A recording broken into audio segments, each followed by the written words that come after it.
Thank you for inviting to lead prayers this evening, and on behalf of Horsham Churches Together, I'd like to thank you for all that you do in Horsham.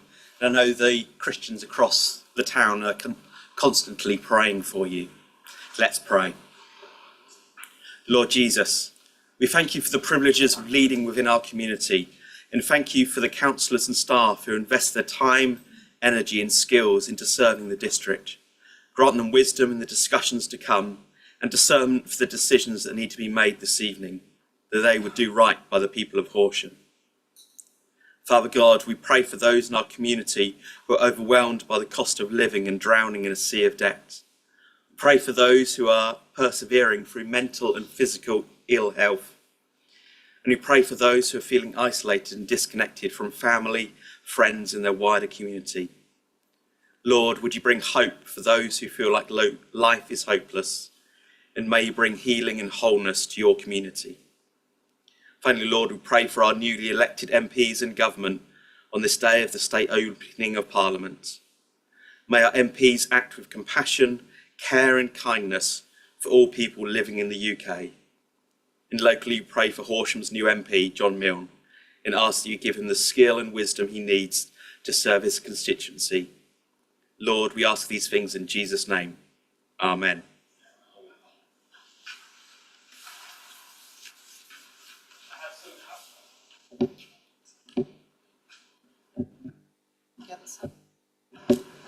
Better. I have some housekeeping announcements. Please note locations of the fire exits. Please make sure that your mobile phones and other devices are switched to silent. This meeting is being live streamed and an audio recording being made. Please switch your microphone on when addressing the council and off when you have finished speaking. In relation to all points of order, members will need to indicate first the rule and second the way in which it has been broken, as is required by the Constitution. This will enable me to rule accordingly. Please can I remind members to talk to the point, and Cabinet members to ensure that their announcements are just that. We have apologies for absence from the following: Peter van der Boer, Paul Clark, Liz Kitchen, Alan Manton, Nicholas Marks, Josh Potts and Belinda Walters. Moving now to item... Chairman, if I could just add Councillor John Milne to that list. Oh, thank you. And Councillor John Milne. I now move to item 2, which is on pages 5 to 7, which is the minutes of the previous meeting. You'll see there are 3 sets of minutes to be approved. These are the public minutes of the meetings held on the 29th of May, pages 7 to 8 of the public agenda pack, the private minutes of the meeting held on the 29th of May, pages 9 to 11 of the private agenda pack, and the public minutes of the meeting held on the 5th of June, pages 13 to 15 of the public agenda pack. I move that these 3 sets of minutes be approved as correct records. Do I have a seconder? Thank you, Councillor Beavis. Does anybody wish to make any comments on the accuracy of the minutes? Thank you. Are you all agreed that I may sign the minutes as a correct record? Thank you. Moving now to agenda item 3, declaration of interest from members. Do any members have any interest to declare in respect to any item on tonight's agenda? Thank you, Councillor. Yes, in relation to item 11, I would like to register West Sussex County Councillor, Cabinet Member for Highways and Transport, and a board member of the Transport for South East. Thank you.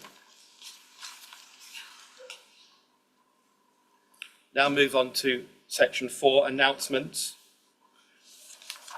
I have a small number of announcements. Firstly, the date for the civic service has been set for the 6th of October at St Mary's Church on the Causeway at 6 p.m. I really do hope we see as many of you as possible at the service. Secondly, on behalf of the council, I'd like to congratulate Andrew Griffin, MP for Arundel and Southdown, and John Milne, MP for Horsham. I'd also like to put on thanks to Sir Jeremy Quinn for his service to the community of Horsham since being an MP in 2010. I'd also finally like to thank those from Democratic Services for the smooth and efficient running of the operation of the general election. We're all most grateful to you for this. Leader, do you have any announcements? Yes, thank you, Chairman. I have one announcement. Well, it comes in some parts, but there we go. As a result of Councillor John Milne winning the parliamentary election for the Horsham constituency on the 4th of July, he has resigned from his former positions as Deputy Leader and Cabinet Member for Planning and Infrastructure at Horsham District Council. Following on from this, I have made the following new appointments. Councillor Mark Bainham will become the Deputy Leader of the Council, and he will also continue in his role as Cabinet Member for Finance and Resources. Councillor Ruth Fletcher will become the new Cabinet Member for Planning and Infrastructure, and Councillor Joanne Knowles will continue as Deputy Cabinet Member for Local Economy and Place until further notice covering this portfolio. My heartfelt congratulations go to John on his election as Member of Parliament for Horsham, a truly historic achievement. He's been an excellent and dependable Deputy Leader and a first-class Cabinet Member, fulfilling one of the most challenging roles in the Council. I look forward to working with Mark and Ruth as they serve in their new roles within the Cabinet. Thank you. Thank you. Do we have any Cabinet Member announcements? Thank you. Thank you, Chairman. Good evening, councillors. As part of the Ada River Recovery Project, which is itself now recognised as a nationally important initiative, the Ada Rivers Festival is taking place this summer and into the autumn. As Council knows, it is integral to our strategy that we work closely with our communities so that the collective effort helps us in reaching our goals for carbon neutrality and nature recovery, which are intrinsically linked with one another. We are fortunate that our communities are active and supportive in our carbon reduction and nature recovery work, and certainly they want clean, restored rivers. And so it is crucially important that we continue to help people to get involved. It is our responsibility to provide the opportunities for residents and visitors to learn more about how to help and to demonstrate their backing for the work that is ongoing by farmers, landowners, partnerships and local authorities. As part of the River Festival, we have already last month had the launch of Sussex Bay, a partnership set up to enable coastal restoration for the benefit of local nature, people and business. And also in June, we had community ecological training sessions and webinars, as well as visits to schools by professional environmentalists to work with young people. Going forward, there'll be further opportunities for birdwatching events, walks and talks, as well as more creative and energetic recreation, for example, filmmaking, a raft race and a paddleboard safari. A rolling listing as new events emerge can be found on the Ada River Recovery website where bookings can be made too. And for councillors' diaries, as part of the festival, Horsham District Council is hosting a river walk from Newpad Farm in Shoreham to Bramber Brooks on Saturday the 5th of October. The walk will provide more information about the River Recovery Project and plans for both these sites. Thank you, Chairman. Thank you. Chief Executive, do you have any announcements? I don't. Sorry. Apologies. Sorry, Councillor Skip. Thank you very much, Chairman. Just three very brief announcements. The first one is this year Love Parks Week is being celebrated in Horsham from the 29th of July to the 2nd of August. We're supporting the National Keep Britain Tidy sponsored campaign by offering a packed programme of free activities at several of its most attractive and popular green spaces around the district.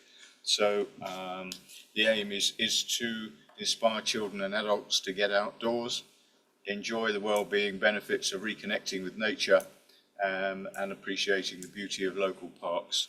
So that's from the 29th of July to 2nd of August, and there are details on the website. But I think it's something that's very positive with this council, and keep Britain tidy.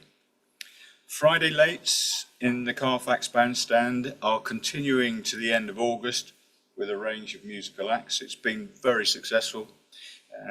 Hundreds of people have been down to the Carfax on a Friday evening between 6 and 8, and the music has been very, very good. Last month we celebrated Pride, held our first Pride Friday late, which was successful and well received. And the museum also has a late music there, but it's more relaxed and quieter. And the next one is this Friday. So I think it's rock and roll in the Carfax, and I think it's nice, relaxed music in the museum. And finally, Horsham Park Green Flag Award. We have been awarded once again a green flag for the park. It recognises parks are well managed, biodiverse in nature, and with high levels of community engagement and ownership in how they're maintained. And we took the flag out this morning and recognised officially that we've been awarded the flag for 2024. And I've got to thank colleagues from Parks and Countryside, and of course the fantastic friends of Horsham Park. So I thought you'd like to know about that. Thank you.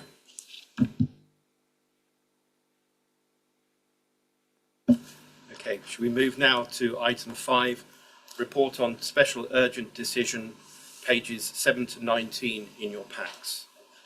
I invite Councillor Martin Boffey, leader of the council, to introduce this item and move the recommendation. Thank you very much, Chairman.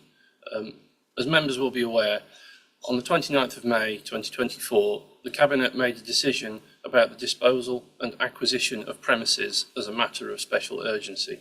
The Constitution requires the Leader of the Council to submit quarterly reports to Council on Cabinet decisions taken as matters of special urgency in the preceding 3 months. This report notifies the Council of the decision we made on the 29th of May 2024 using the special urgency provisions in the Constitution. The recommendation on page 17 of tonight's papers is to note the contents of the report. Thank you. Thank you. Is there a seconder for the proposal? Councillor Bainham, I believe. Thank you, Councillor. This item is for noting. Does anybody wish to speak on this item? Okay. As the report is for noting only, can I assume that you are all agreed to note the same by way of simple affirmation? Thank you. Moving on now to item 6, questions from the public. We've received one question from a member of the public. Mr. Ron Bates, you have 2 minutes in which to ask your question on behalf of the Blueprint Neighbourhood Forum. Chairman, sorry, before he starts, I'm afraid I realise I should probably have declared an interest as a member of the Blueprint Steering Group, so I'd like to put that on record. Thank you. Please put your mic on. I'm going to speak on agenda items 8 and 9, which is appointments to unparished area committee. Good evening. My name is Ron Bates and I am the secretary representing Blueprint Neighbourhood Forum. Our chairman, John Steele, is away on holiday. I speak on behalf of Blueprint to request that Blueprint will be included as one of the co-opted representatives on the unparished area committee. The Blueprint Neighbourhood Forum Steering Group led the preparation of the neighbourhood plan for the whole of the unparished area of Horsham. The plan was developed from the information received from residents and businesses in that area. The neighbourhood plan was approved separately by both residents and by businesses in the area and was made by Horsham District Council on the 12th of December 2022. The Blueprint Steering Group is currently in discussion with Horsham District Council with regards to the availability of SIL funding for projects identified within the neighbourhood plan. The Blueprint Steering Group has a long proven track record culminating in the neighbourhood plan, which contains many good non-policy actions. These include increasing the route of the Riverside Walk, housing cooperatives, 20-mile-an-hour speed limits in some areas, and more. Blueprint Steering Group has met with Rachel Noel of the Business Initiative District BID in an expectation of close cooperation in the future as this initiative progresses. Blueprint activities cover the whole of the unparished area of Horsham and already has close working relationships with the members of North Horsham Parish Council, Horsham Society, Horsham Town Community Partnerships and others. To look at the question in another perspective, why not include Blueprint as a co-opted representative? What harm could be done to have a referendum approved Blueprint included? The inclusion of more able volunteers must be a good thing. We hope the members of the council agree to include Blueprint as a co-opted representative, and if not today, then after a review by the governance committee. I thank you for listening. Thank you. I now invite Councillor Martin Boffey, Leader of the Council, to reply. Thank you very much, Chairman, and thank you very much, Mr. Bates, Ron, for your question and for coming this evening. You're most welcome. The question refers to recommendations coming to Council later this evening from the Governance Committee rather than myself or the Cabinet. However, as I'm a member of the Governance Committee, I'm happy to reply with my thoughts and trust this will suffice.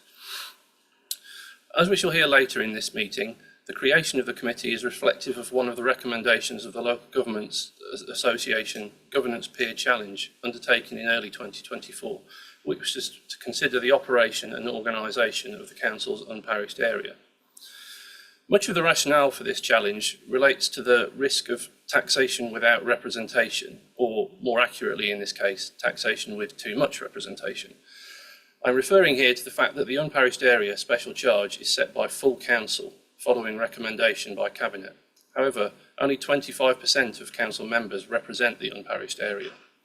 Contrast this with parished areas whose elected representatives set their own precepts, and the inequality is clear. There is no way legally for any body other than the full council to set the level of the special charge. So the proposal for a committee is our best effort at giving unparished area a strong local voice in recommending what the special expenses should be and therefore what the level of charge should be set at. It is proposed that the neighbourhood councils be represented on the committee because they are also elected representatives for their communities, albeit they are non-statutory bodies. Should the committee be established this evening, its meetings will take place in public, and members of the public and other organisations, such as Blueprint, will have the right to make statements on agenda items, as with other committees of the Council, and I hope that they would do so, particularly Blueprint.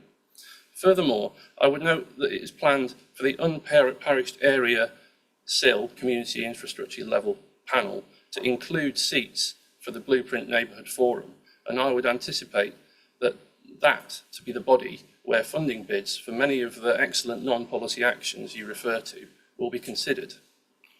Finally, I would also note that paragraph 4.3 of the report to the Governance Committee states that, as it will be a newly composed committee, it is envisaged that the committee's terms of reference will be kept under review. Therefore, should the committee not function correctly, I am confident that this council will change it in line with our commitment to be always listening, learning and improving. As you know, I was a member of the Blueprint Steering Group myself for several years and worked hard to ensure its neighbourhood plan was successfully made. I remain committed to supporting it to succeed in whatever way I can and will always be willing to listen.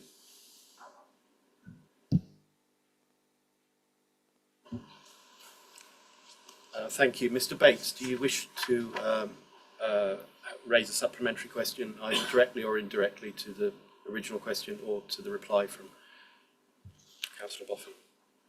As much as I hear from Martin, and thank you for your words, Martin, that we can be in attendance, we as Blueprint Steering Group would like to be a co-opted member, a co-opted member of that committee.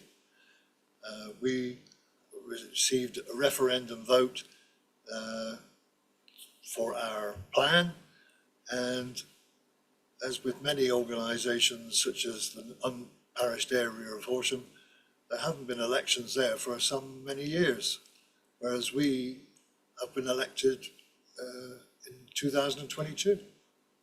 So I would like to put forward that Blueprint should be included in that co-opted committee. Thanks very much. So I can't actually say yes or no because it's going to be debated later in the meeting. But I think I've sort of given you my thoughts on the matter. Whether or not elections actually take place on the neighbourhood councils, they are still elected. I think last time only about 2 of our parish councils actually had contested elections, so it's not uncommon for elections to be uncontested.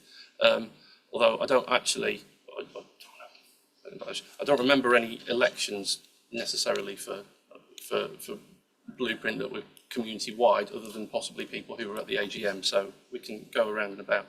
I think the other thing about it is my thoughts that I'll be thinking about when we come to the debate is you kind of have to draw the line somewhere, because any number of organisations could say they could have a stake, and they could all say, well, we want to be on here, and it would very quickly become unwieldy. So my personal preference is for it to be elected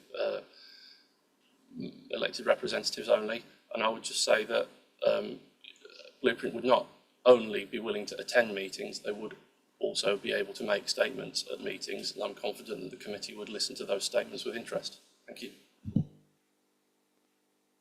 Thank you, Councillor Buffy. This is a no debate item, so we'll now move on to agenda item 7 on pages 21 to 23 of your packs. Recommendations from Cabinet on the 26th of June. Moving item 7A on page 21, biodiversity net gain monitoring fees. I invite Councillor Ruth Fletcher, Cabinet Member for, she's still local government in place, to present this item. Oh, she's planning an infrastructure. Infrastructure, but Thank you very much. This item is a relatively straightforward one that came to Cabinet and had very thorough discussion at PDAG as well. So I think most members will be fairly familiar with this. It's in essence, this is coming to council now, because if we don't decide to put these charges now, we will be unable to get in money from the developments that are going through, and we will lose money. So this is simply a matter of financial prudence to go ahead at this stage. Our officers have looked carefully at how to manage these fees, because everything is very new. They've looked at what other local authorities are doing and how we manage fees elsewhere, and they've come up with these proposals.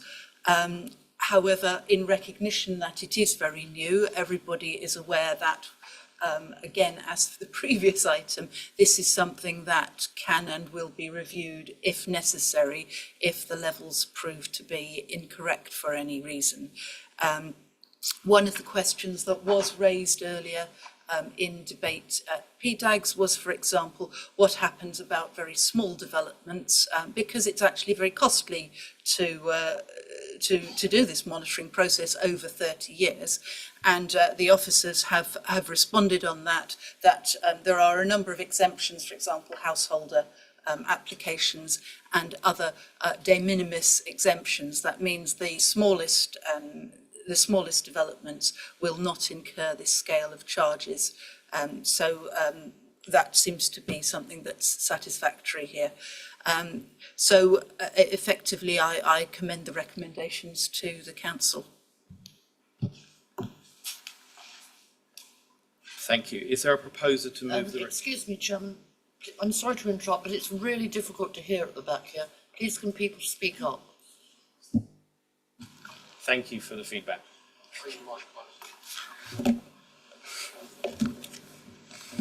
Is there a proposer to move the recommendation?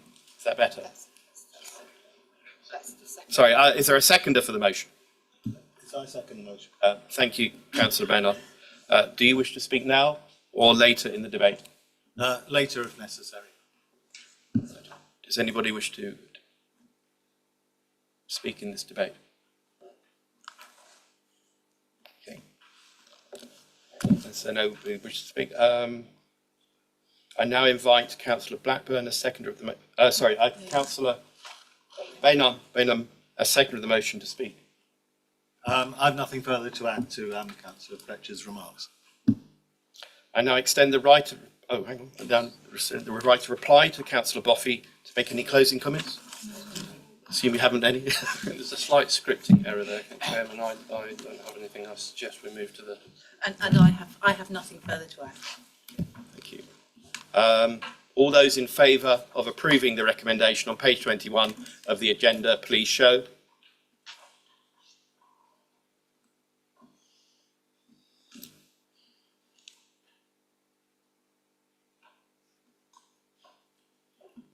Any against? Any abstentions? The motion is carried. Moving on now to item 7B on page 21, Governance Peer Challenge Action Plan. I invite Councillor Martin Boffey, Leader of the Council, to present this item and move the recommendation. Thank you very much, Chairman. At Cabinet on the 26th of June, Cabinet accepted my action plan following the Governance Peer Challenge at the end of January. The main piece of work in the action plan is drafting a new constitution. Because it is not possible for the monitoring officer to carry out all this work on her own, in addition to her existing duties, we agreed to recommend to Council a post of governance officer to support her with this work. On completion of this work, the governance officer will work with the Democratic Services and Election Manager with carrying out a community governance review that is also included in the action plan, but is also it's overdue for our area, and so much needed where new housing estates have changed the area, such as the Kilnwood Vale estate in Colgate Parish. The recommendation to approve the budget of £32,400 for this post is on page 19 of your council papers. Thank you. Thank you. Is there a seconder for the motion? Yeah, I second the motion. Do you wish to speak now or later in the debate? Later if required. Does anybody else wish to contribute to the debate? Councillor Serkis. I was part of the group that met the people who came, the representatives of the LGA who came to who were part of the peer review. The only point I would make in passing is that they made a number of, I think, quite sensible comments and observations, and we will be giving serious consideration to those points and observations during the Constitution review. The only slight concern I had is I think there was a slight tendency to criticise simply because we did things differently from other local authorities. And I think when it comes to the Constitution Review Working Party, we have got to decide what makes sense for us as an authority, because if local democracy means anything, Chairman, it means local decision making. And I'm not really interested in whether other local authorities do it a different way. We should certainly consider the way in which other local authorities operate, but I don't think we should feel in any way bullied to copy the governance arrangements that other local authorities have. Our paramount consideration, I think, through this whole process should be what we think is right for us as an authority. Thank you, Chairman. Thank you, Councillor. Anybody else wish to contribute? Okay. I now extend the right to apply to... Sorry. Yes, to Councillor Buffy. Thank you very much, Chairman. I'm not a bully, I'm a pussycat.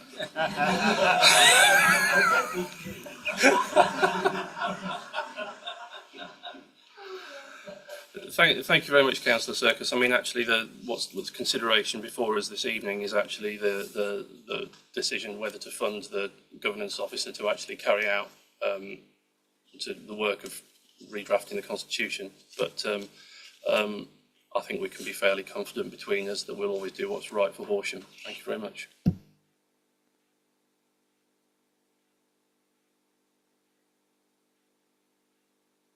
Thank you. Councillor Bailey was the seconder. Did you wish to make any comments? Sorry, I should have raised you before. I'm going very to. Yeah, I think you've kind of jumped the gun over me on that. But yeah, I mean, clearly, Councillor Boffey's explained it. This is around funding a post. This will involve a lot of work. The monitoring officer already has a pretty full day and night. And if we want to get this done properly, we have to resource it. And quite clearly, at the end of it, the decisions that are made will be decisions made by this council in a full, proper, democratic and transparent way. So I am happy to support the motion. Thank you. I now move the motion. All those in favour of approving the recommendation on page 21 of the agenda, please show.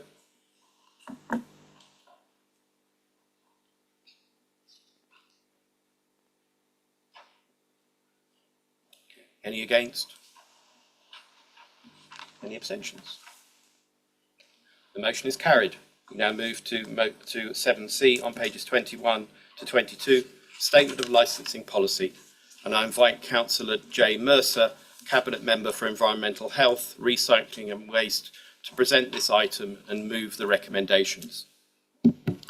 Thank you, Chairman. And I start by linking, of course, 7C, 7D and 7E, all of which are relatively similar, and thank Councillor Grant for taking these items through Cabinet in my absence. Item 7C is Statement of Licensing Policy under the Licensing Act 2003. Local authorities are required to maintain up-to-date and relevant licensing policy statements. These need to be reviewed and approved at least every 5 years. The report to Cabinet set out the proposed licensing policy for the period through to 2029. It reflected current best practice in licensing and has been considered by the relevant PDAG and endorsed by the Licensing Committee, who recommended it for approval. And following Cabinet's support for the policy, it has been submitted to Council tonight for formal approval and for following statutory consultation. The recommendations are set out in the report. Thank you, Councillor. Is there a seconder for the motion? Thank you, Councillor Grant. Do you wish to speak now or later in the debate? I'll speak later if required. Thank you, Chairman. Thank you, Councillor. Do any other members wish to raise subjects? Thank you, Councillor. Councillor Knoll, sorry. That's okay, Chairman. You're forgiven for getting my name now and then. Thank you. Following my question at the last Cabinet meeting regarding the licensing of professional dog walkers, I've since been advised by our Head of Environmental Health and Licensing that it's not within common law or our Council's remit to license this profession to enable any regulation or control. My original request was to consider licences to be issued to paid dog walkers and therefore control the irresponsible actions of some of them who allow large amounts of dogs in their charge to rampage freely around both wild and farmed animals, as well as endangering bird life in our district. Having now been dissuaded from pursuing this point, I still want to ask this Council to promote responsible dog walking practices, especially on our own green spaces. Our newly adopted animal welfare policy is to be applauded, and I fully appreciate the rationale behind it. However, I don't feel it goes far enough to promote responsible dog walking practices within our district. Every year we hear of lambs and calves being mauled by dogs let off their leads across the area, and if we cannot force professional dog walkers to adhere to a code of conduct by licensing, we can at least do something to control dog behaviour within our 998 acres of green space that our council administers and protects. I therefore ask the Cabinet member responsible for our green spaces in the wider Horsham district what steps they are willing to, what steps they are willing to introduce to restrict bad dog behaviour within the areas that we control. I've been a dog owner myself, and owning a dog is a wonderful experience, but we must always be mindful that the dogs themselves are unaware of our council's need to preserve our green areas, our birds and our wildlife. Thank you. Thank you, Councillor. I will now invite Councillor Grant as the seconder of the motion to speak.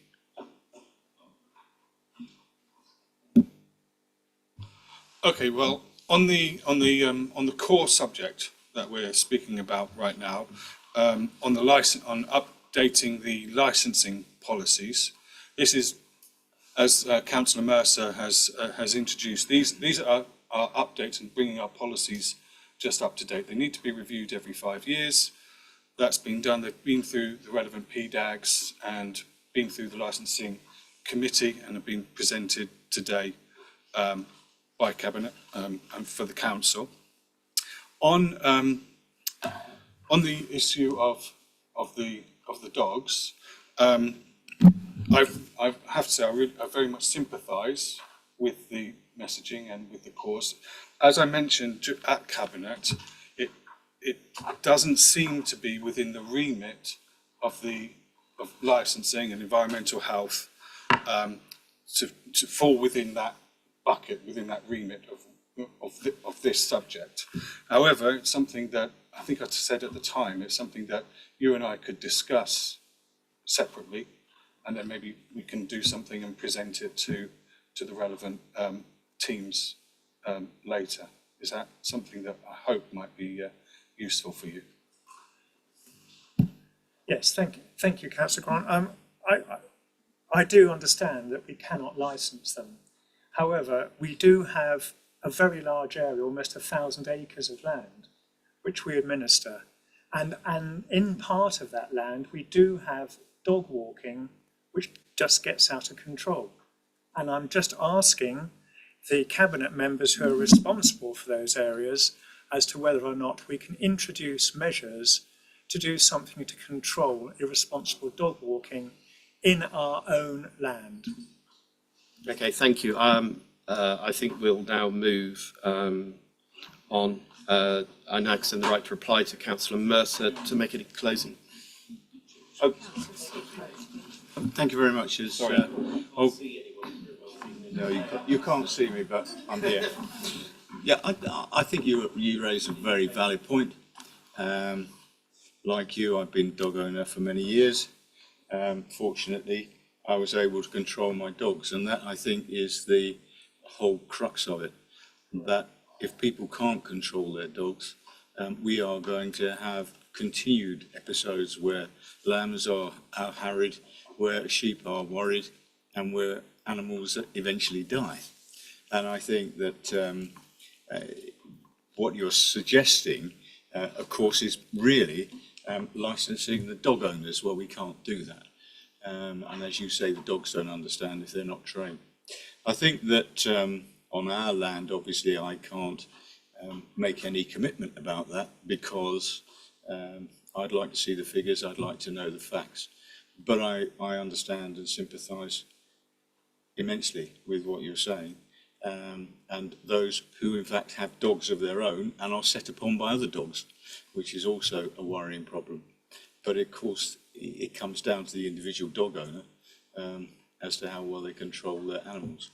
So I take it on board. I will discuss it and see if we can come up with something for our land. And I'll get back to you about it. Thank you, Councillor Skip. Thank you very much. Thank you, Councillor Skip.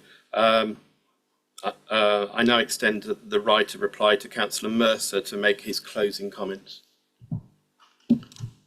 Thank you, Chair, and thank you, Councillor Knoll, for your comments. Of course, this item is about the licensing policy, and we've established that. But I do want to say that since we have only recently agreed the animal welfare policy, and that is the first time we have done that, clearly that is something that will need to be reviewed. It needs to be reviewed in the context of a range of responsibilities across the Cabinet. Obviously, Councillor Skipp is one of those. And I would like to say to you, as he has, that we will take that on board and look at what might be possible under that policy. However, we do have to be mindful that we do not have the resource to implement any sort of specific restricted control on people who are walking dogs. We can advise and encourage and cajole.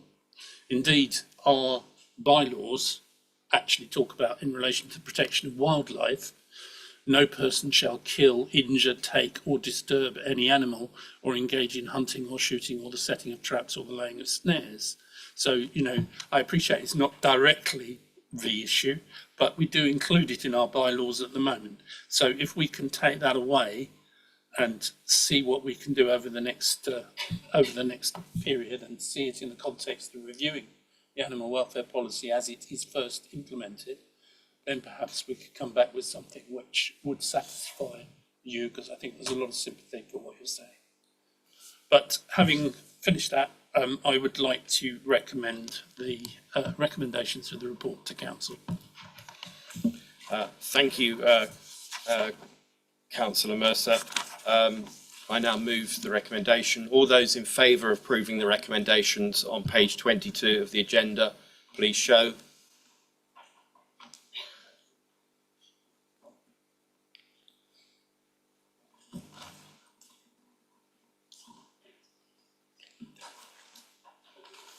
Thank you. Any against? Thank you. Any abstentions? Thank you. The motion is carried. We now move on to item 7D on page 22, Licence Authority Policy Statement. And once again, I invite Councillor J Mercer, Cabinet Member for Environmental Health, Recycling and Waste, to present this item and move the recommendations. Thank you, Chair. To move swiftly on, this is the policy statement under the Gambling Act 2005, which is slightly different from the previous item. As before, we are required to maintain up-to-date and relevant gambling licensing policy, and these need to be reviewed at least every 5 years. The report to Cabinet set out the proposals for this for the period through to 2027, which reflects best practice and has been considered by the relevant PDAG and endorsed by the Licensing Committee, who've recommended it for approval. And following Cabinet's support, it has been submitted tonight for your formal approval and for statutory consultation, and the recommendations are set out in the report. Thank you. Is there a seconder for the motion? Do you wish to speak now or later in the debate? Later if required. Thank you, Chairman. Does anybody wish to contribute to the debate?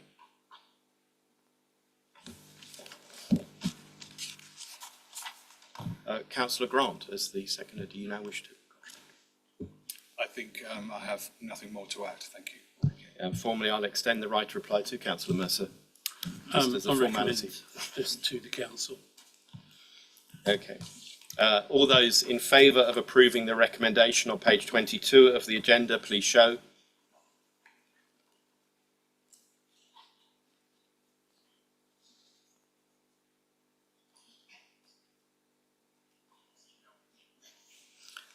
Any against?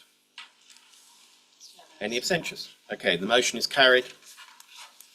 Moving on now to 7E on pages 22 and 23, tables and chairs licensing. You're on again, Jay. I invite Councillor J Mercer, Cabinet Member for Environmental Health, Recycling and Waste, to present this item and move the recommendation. Well, the third part of my little triptych tonight, this is the Licensing Committee and the Cabinet report concerned the introduction of pavement licensing policy for Horsham District, along with the setting of application fees, which followed the making permanent the pavement licensing regime, which was introduced under the Business and Planning Act of 2020. Government has set maximum fees, and we are recommending that the Council adopts these in order that we can cover the costs of administering the scheme. These fees do differ slightly to the current fee structure. Most licences are in Horsham Town Centre, where the initial fee is currently £688 for the first application and then £253 for a one-year licence. The proposed fee structure for the future is £500 for the initial application and then £350 for a two-year licence. And therefore, over the longer term, the proposed approach actually delivers better value for local businesses. And I recommend the report and its recommendations to you. Thank you, Councillor. Is there a seconder for the motion? Do you wish to speak now or later? Later if required. Thank you, Chairman. Does anybody wish to contribute to the debate? Councillor Grant. Well, there's not much more to add to this, except to say that what we've done here is streamlining the approach for the tables and chairs licensing, making it simpler and easier to understand.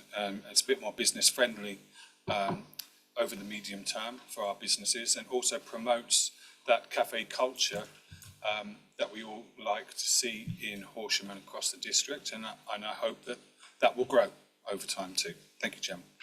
Thank you, Councillor. I now extend the right of reply to Councillor Mercer to make any closing comments. I recommend this to you. Right, all those in favour of approving the recommendation on page 23 of the agenda, please show.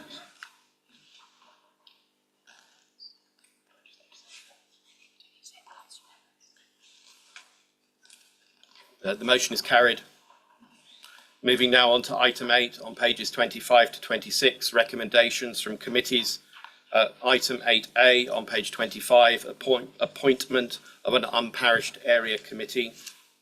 I invite Councillor James Brooks, Vice Chairman of the Governance Committee, to present this item and move the recommendations. Thank you very much, Chair. And thank you to Mr. Ron Bates for his question that touched upon this item, and for Councillor Martin Bothy's response as a member of the Governance Committee and as leader of the Council for his input on this. I'm sure that that will be held in mind by members in any debate that follows. The unparished area is situated in Horsham Town and is served by 3 neighbourhood councils. Council taxpayers in the unparished area pay a special charge which funds the neighbourhood councils and certain services and facilities provided to residents in the unparished area. Most of the special charge is retained and spent by Horsham District Council, as the neighbourhood councils are non-statutory bodies and do not enjoy the spending powers of parish councils. It is proposed that the Council appoints an unparished area committee to provide a formal forum for consultation and dialogue in relation to the special charge and other matters affecting the unparished area of Horsham Town. The recommendations are: 1, to appoint an advisory unparished area committee for the unparished area of Horsham Town. 2, to approve the membership for the unparished area committee. 3, to approve the terms of reference for the unparished area committee. And 4, to note that this will be reflected in the Constitution.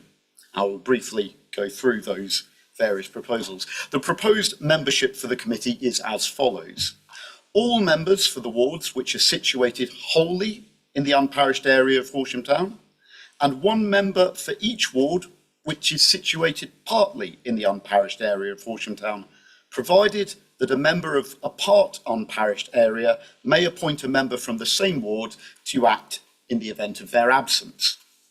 And 1 co-opted representative from each of Horsham Den Neighbourhood Council, Horsham Forest Neighbourhood Council and Horsham Trafalgar Neighbourhood Council, to be nominated by the relevant neighbourhood council. Co-opted members of the committee may appoint a substitute representative to act in their absence. It is also proposed that any cabinet members sitting on the committee shall not participate in any item in relation to which they are the cabinet member being advised. Co-opted members of the committee shall not have voting rights. The chairman of the committee shall be appointed from those members of the committee that are the Horsham District Council members, and that the quorum of the meeting of the committee shall be 1/4 of the whole number of members of that meeting, or 3 members, whichever is the greater. The proposed terms of reference for the committee are as follows. Firstly, to advise the cabinet member with responsibility for finance on any matters affecting the special charge for the unparished area of Horsham Town, and secondly, to advise individual cabinet members and or the cabinet as a whole on such matters affecting the unparished area of Horsham Town in relation to which the council seeks advice, and as are agreed between the chairman of the committee and the co-opted representative for the relevant neighbourhood council or councils. So, I commend this report to you, and I move the recommendations as stated on page 25 of the agenda. Thank you. Thank you, Councillor. Is there a seconder for the proposal? Thank you, Councillor Beavis. Do you wish to speak now or later? I'll speak later.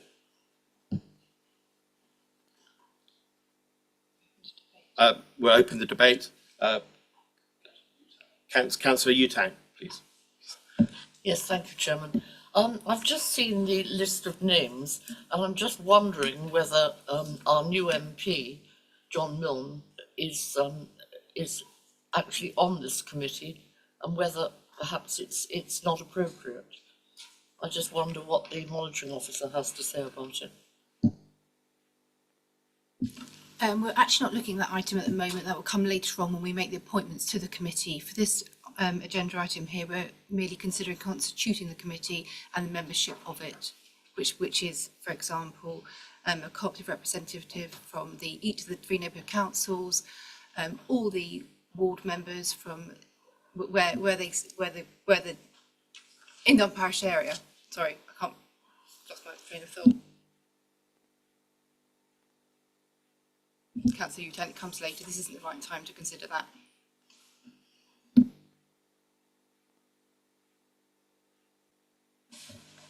Thank you. Does anybody else wish to contribute?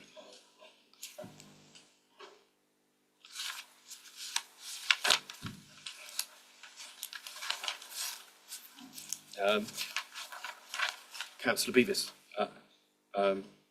as the second of the motion, do you wish to speak? Well, there's nothing really to respond to, is there? So, no, thank you. And Councillor Brooke, do you wish to make any closing comments? Only to commend the work of Democratic Services. This was a key recommendation of the local governance peer review that was conducted in February of last year, to which has been alluded by Councillor Boffey earlier this evening. It was key item 6, key recommendation 6 in that report, if anybody would like to reference that. It is clearly of great import and interest to members of the public, and it was excellent to have a question from a member of the public on this matter. This will be something that the Governance Committee will continue to attend to in the future, and I wanted to thank members of the Governance Committee that were able to contribute to the framing of this recommendation. So it is heartily commended to you. Thank you. Thank you. All those in favour of approving the recommendation on page 25 of the agenda, please show.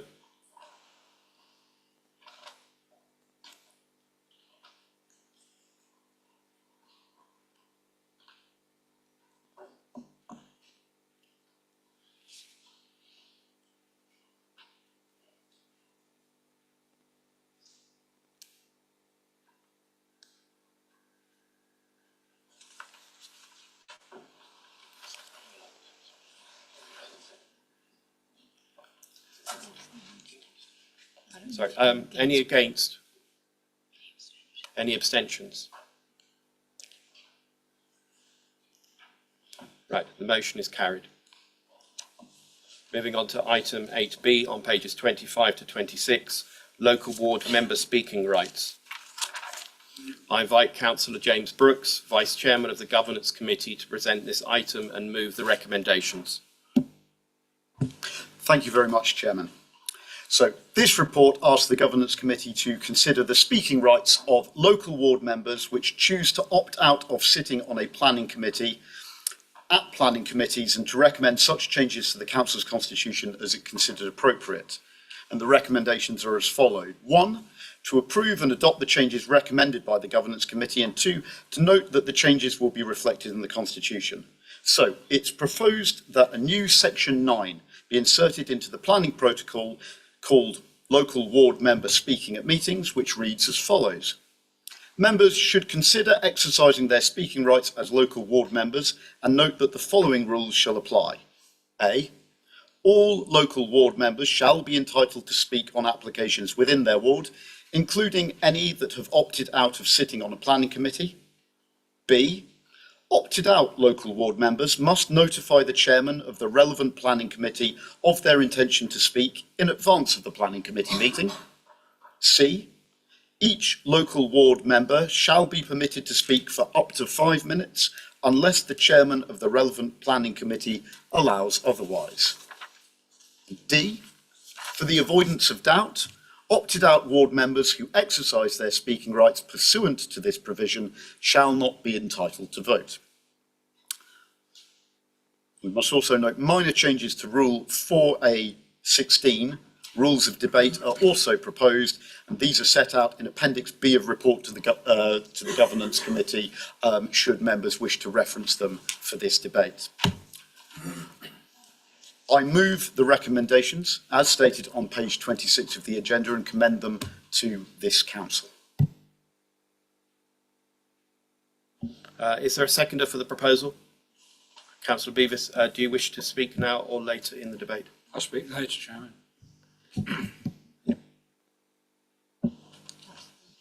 Councillor Vickers. Thank you, Chairman. Yes, it was an interesting debate that we had at the Governance Committee. I'm happy to support the recommendations. I just think for the benefit of any doubt to the public, it needs to be made clear why those members who are speaking but are not on the committee cannot vote. Because I think there is a fear that people won't understand why they're not voting. So probably down to the chairman to explain that when they do speak. But that's my only comment. I'm happy to support the recommendation. Thank you. Thank you, Councillor. Councillor Circus. I can't help feeling, I've read this several times, and I'm really not entirely clear in my own mind that this makes a great deal of difference to existing practice. But more seriously, more of a question I have is this. I mean, we had a comprehensive review of the planning function of the two committees, whether we should move to what is commonly called a professional planning committee. We also have coming up a comprehensive review of the Constitution.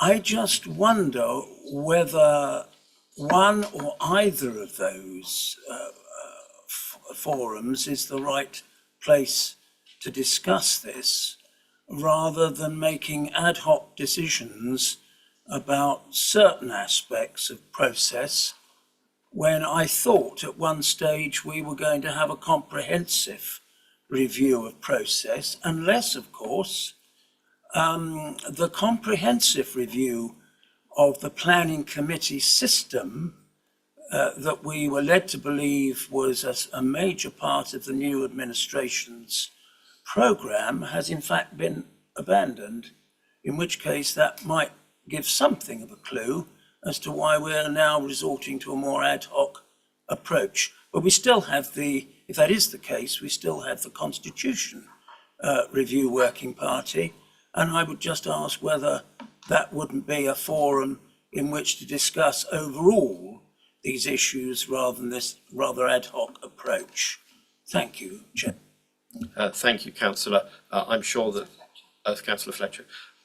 Councillor Fletcher, please. Thank you very much. I hope I'm able to set Councillor Circus's mind to rest on this. So firstly, he's said that he's uncertain as to why this affects current practice.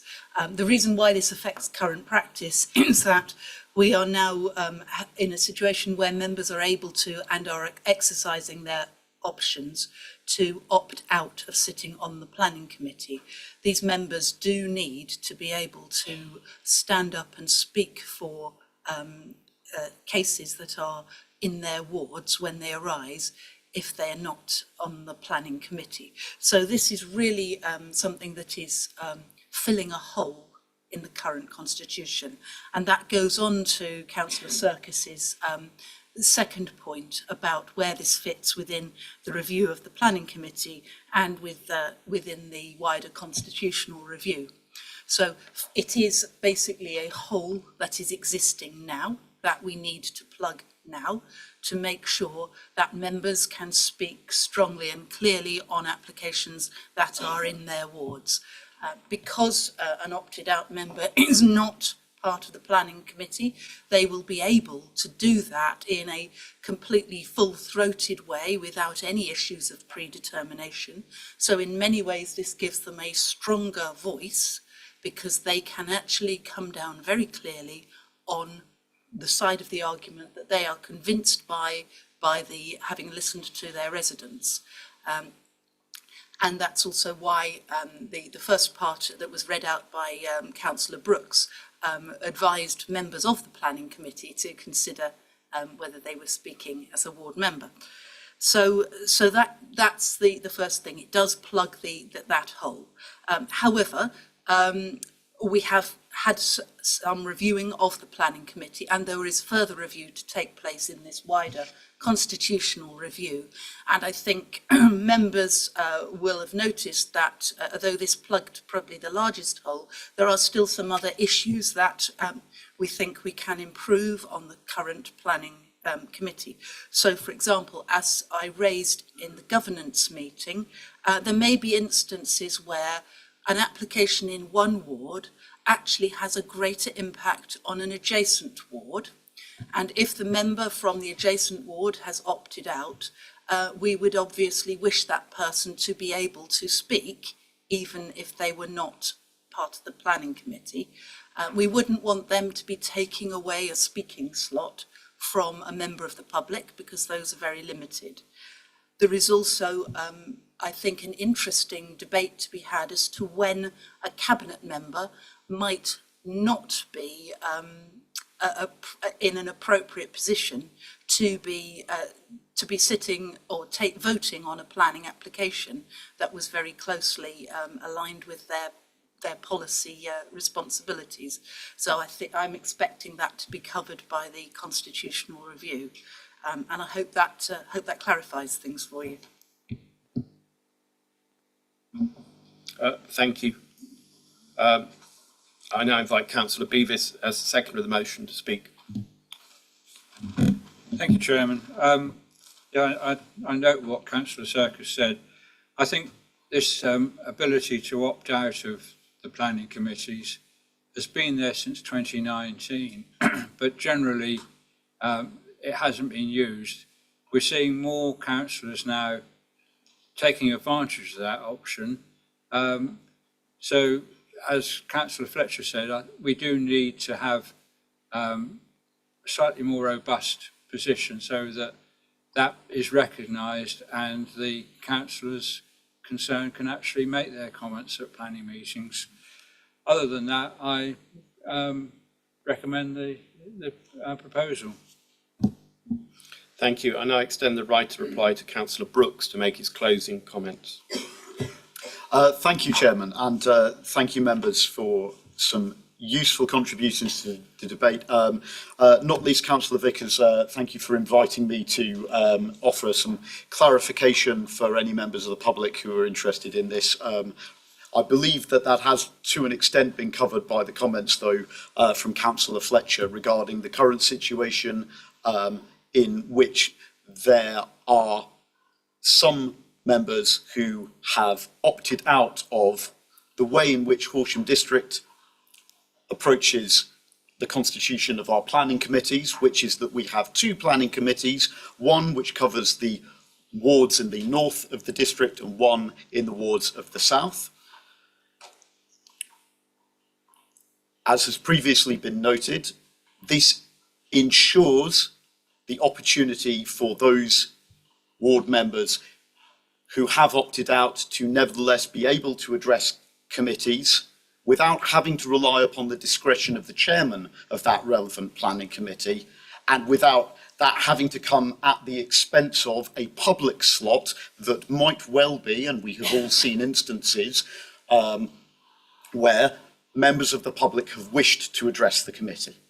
Now, as Councillor Serkis has rightly alluded to, this is not necessarily a novel circumstance in that there are many instances in which committees have had to rely on the discretion of the chairman to facilitate members to speak who might not ordinarily be present as a member of that committee or speak on that. And in fact, that is the case with a number of other of the committees, governance included, for instance. And it was helpful to have Councillor Fletcher attend governance committee, though not a standing member of that committee, to offer insight at the previous committee, and any members of the public who are interested in looking at that debate, I would direct them towards watching that because it was live streamed and is available to view on YouTube. This is probably the area of council where we all receive the greatest level of public attention. I would hazard that I'm not alone in having experienced the frustration of attempting to explain to a member of the public why it is that I've not been able, as they see my role to be, to fully express their views and their opinions as a local ward member, because as a member of the local committee, I am required not to make such statements as may indicate that I am predetermined and that I have already made up my mind prior to the debate. Some councillors have chosen to opt out. They have their own reasons for doing so, but I imagine that there are some who would like to, as Councillor Fletcher has indicated, exercise the opportunity to strongly represent what they feel is their democratic duty to speak for those members of their ward who have a strong and deeply informed opinion on a matter that will directly affect them. There will be further opportunities, but I think that this addresses an urgent matter that at the moment is only covered by that very, very broad chairman's discretion. And without in any way wanting to suggest that our chairmen of our two planning committees are not up to exercising that discretion, I think that it offers the public clarity and reassurance. So, thank you for allowing me to go on probably far longer than you needed to hear. Thank you, Councillor. It's a warm evening. All those in favour of approving the recommendations on page 26 of the agenda, please show.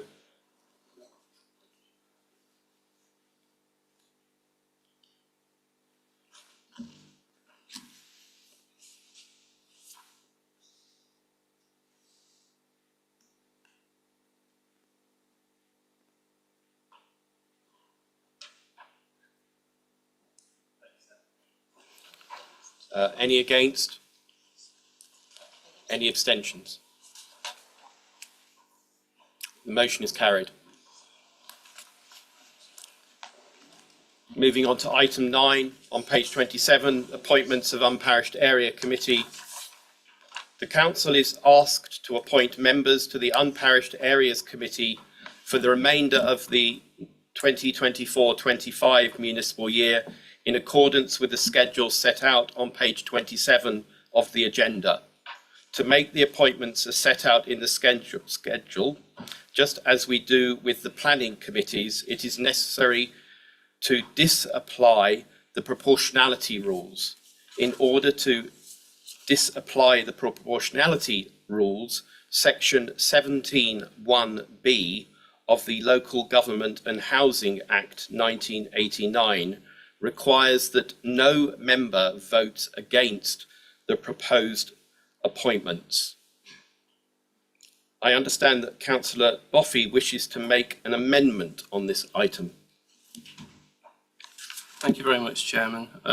It's just a very small amendment just regarding the members to be put on the committee. After further consideration, the Roffey South ward members decided it would be more appropriate for Councillor Mercer to sit on the committee rather than Councillor Raby. So that is just essentially on the schedule to switch out Councillor Raby for Councillor Mercer.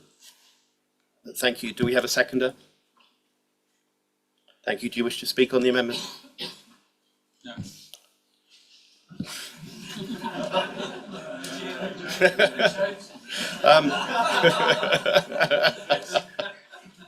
Are you all agreed? Agreed. Thank you. Chairman, I think Councillor Utan was indicating to the contrary.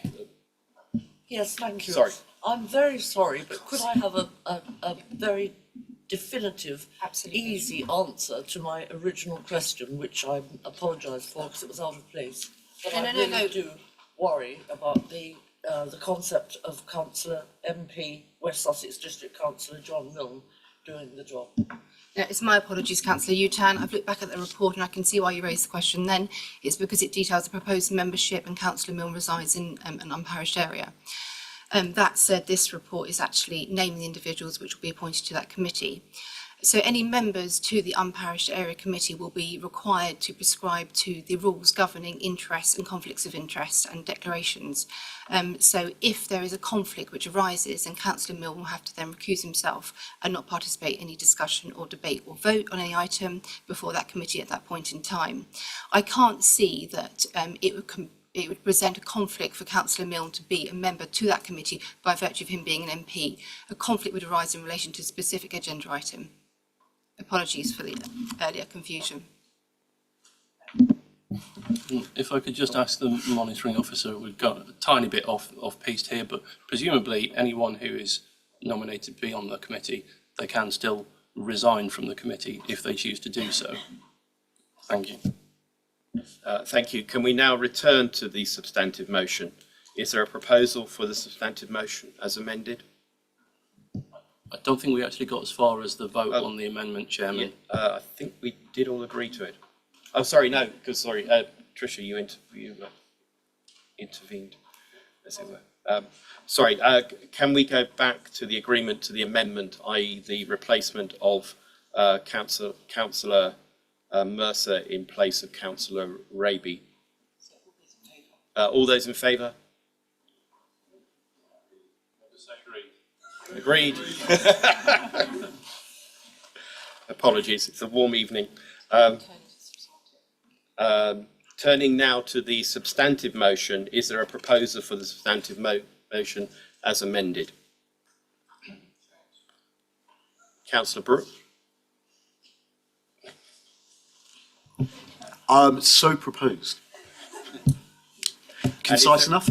It's just debate. It's just debate. We've already proposed. Oh. We've already proposed amended the original. Yes, so we're now moving back to substantive. Yes, so we now move to debate on substantive motion. Who wishes to second that proposal? Thank you, Beavis. Do you wish to speak now? Speak later if necessary, Chairman. We'll now move to debate. Does anybody wish to speak? No? All those in favour of approving the appointment set out on page 27 of the agenda as amended, please show.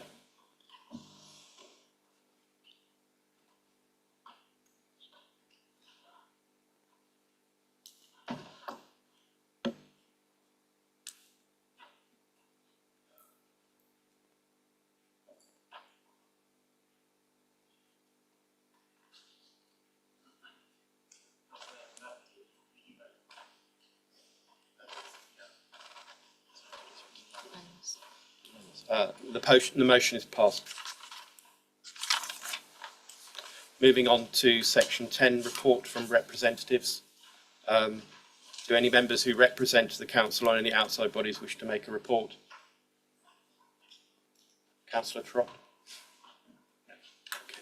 Yes, okay. There are no reports to representatives. We now move on to item 11, notice of motion. We've received one notice of motion. The time allows for this item is 30 minutes. I invite Councillor Philip Circus to present the motion. Thank you very much, Chairman. The motion reads, this council acknowledges the long-standing problem of traffic congestion and related air pollution issues that affect several communities in Horsham district, in particular Storrington and Cowfold. We reiterate our belief that these communities would benefit from planned improvements to the A27. It is agreed, therefore, that the leader of the council will write to the new Secretary of State asking for confirmation that the new government will commit itself to supporting the agreed improvements in the interests of our residents.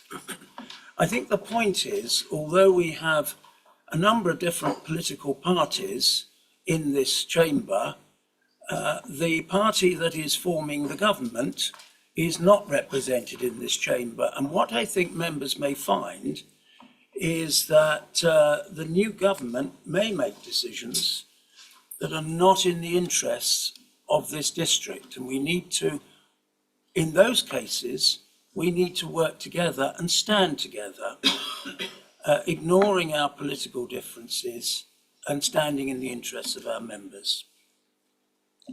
The council has always supported improvements to the A27 and has done so unanimously.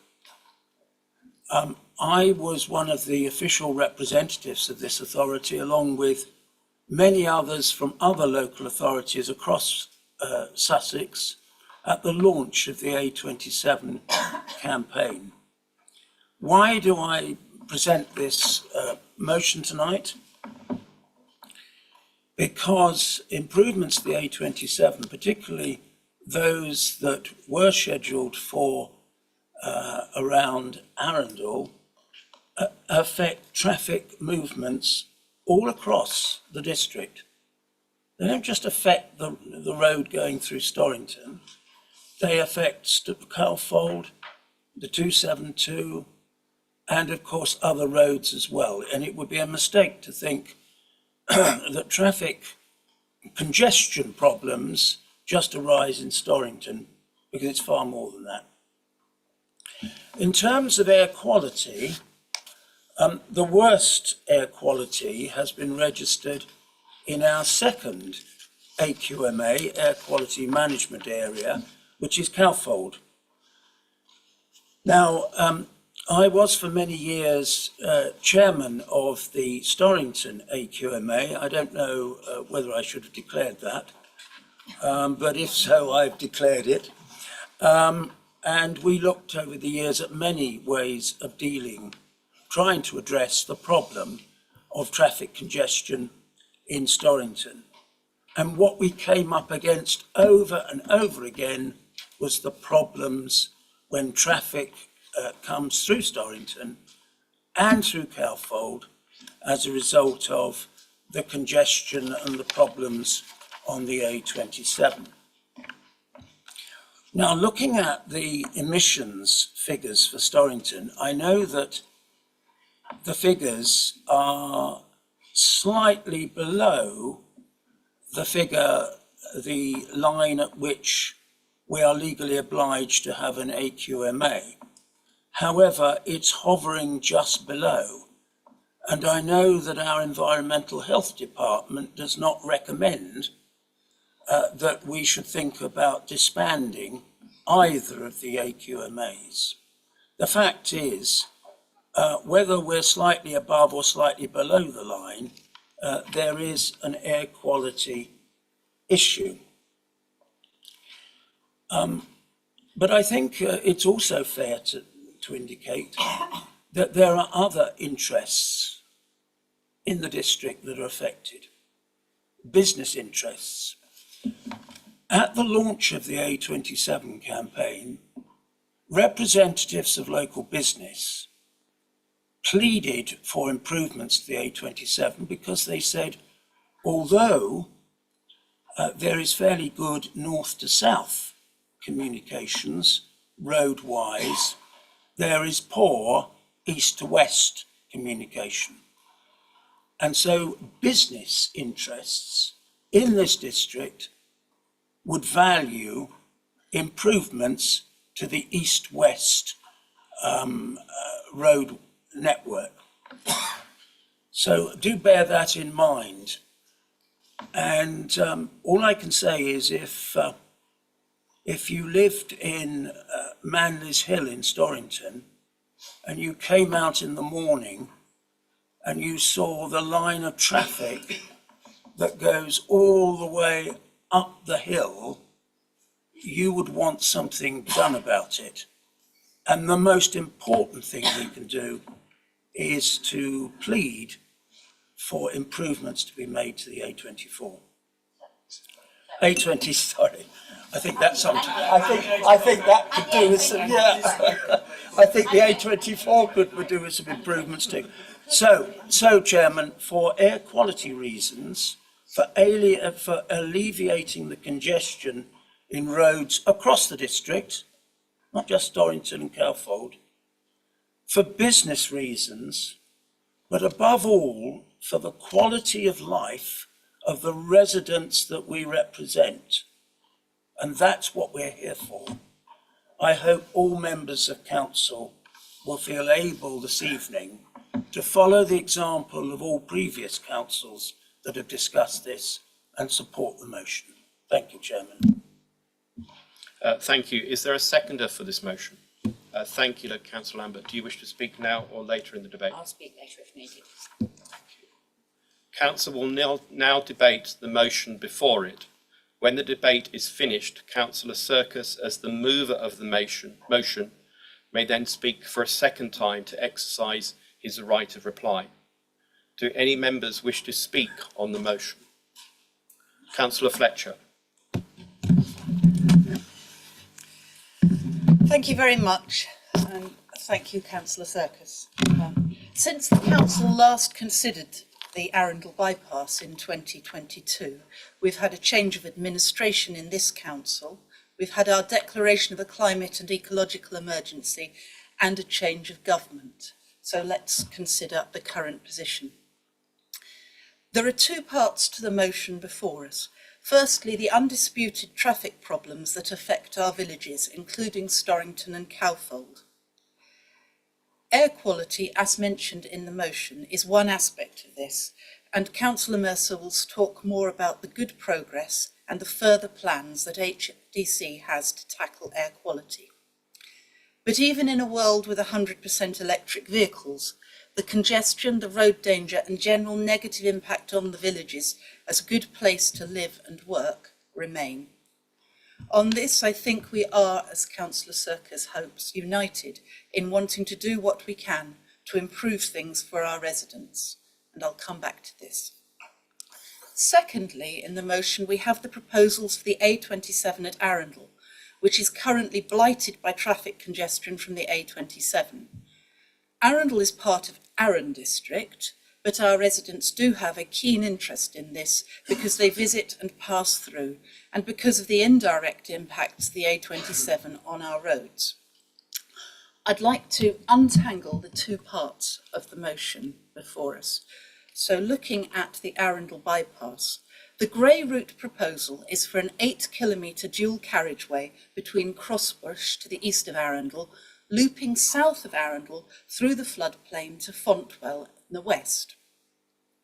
By 2019, the estimated cost of this was already up to £455 million. With the construction cost increases since then, it's not fanciful to suggest that the likely end cost would be well north of £500 million, perhaps more like £1 billion. The grey route would undoubtedly help clear congestion in Arundel itself, but the result would be to shunt the traffic jams to the next bottlenecks along the A27. Meanwhile, the route would adversely impact the villages of Walberton, Torrington and Binstead. The road, built on stilts, would create visual harm for miles around, as well as having heavy environmental costs and massive embedded carbon. £1 billion is a lot of money to save perhaps 8 minutes locally, only to lose it again at Worthing and Chichester. And longer term, a new full bypass will induce more traffic, as well as reducing the money available for public transport and further embedding car dependency in our economy. In a country which is increasingly unable to maintain the roads we have already built, no wonder the last Conservative government had already deferred this project. And it is no surprise that the current government has followed a similar line, declaring it poor value for money. In short, this long and expensive 70-mile-an-hour dual carriageway is the wrong response to traffic problems at a time of climate and biodiversity crisis. However, Labour's plan to defer the grey route to pay for pothole improvements does nothing at all for the congestion, air quality and safety problems being suffered now every day by our residents and others. There is another way that is, I think, more likely to succeed than simply suggesting that the government should change its mind. The Arundel alternative was not part of the previous consultations, and the new government should seriously consider it. It could save the large majority of the cost of the grey route and deal with the traffic impacts at a far lower environmental cost. This proposal is for a much shorter 40-mile-an-hour single carriageway road, which cuts out the pinch points on the current road to the east of the town, keeping the traffic flowing. The lower speed limit means shorter stopping distances and smooths the flows, resulting in equal or greater vehicle capacity than a fast dual carriageway. The second part of the Arundel alternative is the Ford roundabout in town, where the proposal separates out the A27 through traffic from the local traffic using an underpass, and it is also able to provide improved conditions for walking and cycling. I said I would return to the matter of traffic in our villages. Like the grey route, the Arundel alternative would affect the amount of traffic shortcutting through the villages, especially Storrington. National Highways estimates a 10 to 16% reduction. Now that figure's part of their pitch, and we at HDC have not got any verification of it, but there would be some reduction available. But what is certain is that it's only a fraction of the total through traffic is due to this. We believe that a bigger issue is the amount of traffic using Storrington to bypass Worthing. So we do need a wider approach to help our residents. HDC is already actively involved in measuring and managing air quality, but we rely on our partners, West Sussex, the Highways Authority. There is more that can be done. For example, targeted lower speed limits within the villages and on the connecting roads that are being used as shortcuts. This will not only improve safety and noise, but they will increase journey times and register on sat-navs to further discourage use of these routes. This is something which many in the local communities are desperate to see. And West Sussex has the power to do so quickly, regardless of the status of the Arundel proposals. I would therefore like to propose an amendment to this motion, which is about to be circulated to you now. Thank you. So Can we while, please... while that's happening, perhaps I'll read out the... You've close to your 5 minutes. So Would you like me to read out the wording of the motion or leave people to read it? I have to read that out. Okay, so. that's fine. Thank you, that's all I have to say at this stage.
I'll just give you all a few minutes to read this and then invite Councillor Fletcher to speak through it.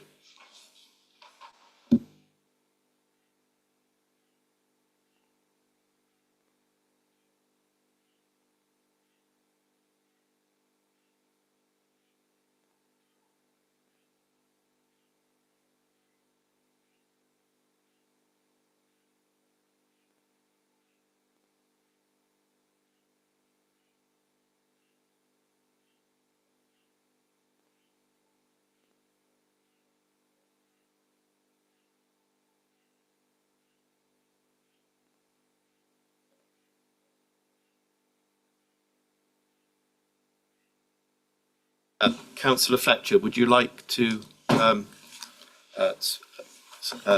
walk us through, speak through the revised amended motion?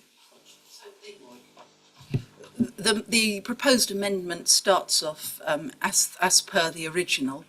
It then moves on to state that the Labour proposal does nothing for the congestion, air pollution and so on that is suffered by our residents and others, and is therefore agreed that the leader of the council will write to the Secretary of State asking the new government to commit to dealing with this congestion, and in particular to reconsider the significantly lower financial and environmental costs of the Arundel alternative compared with the previously selected grey route, and also to consider the wider need for transport investment, including active travel and public transport upgrades in Horsham district.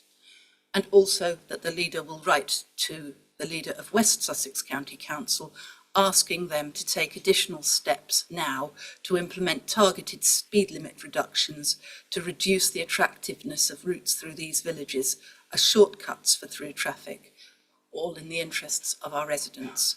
So that is the motion, and Councillor Mike Croker will be seconding. Thank you, Councillor Croker. Do you wish to speak now or later?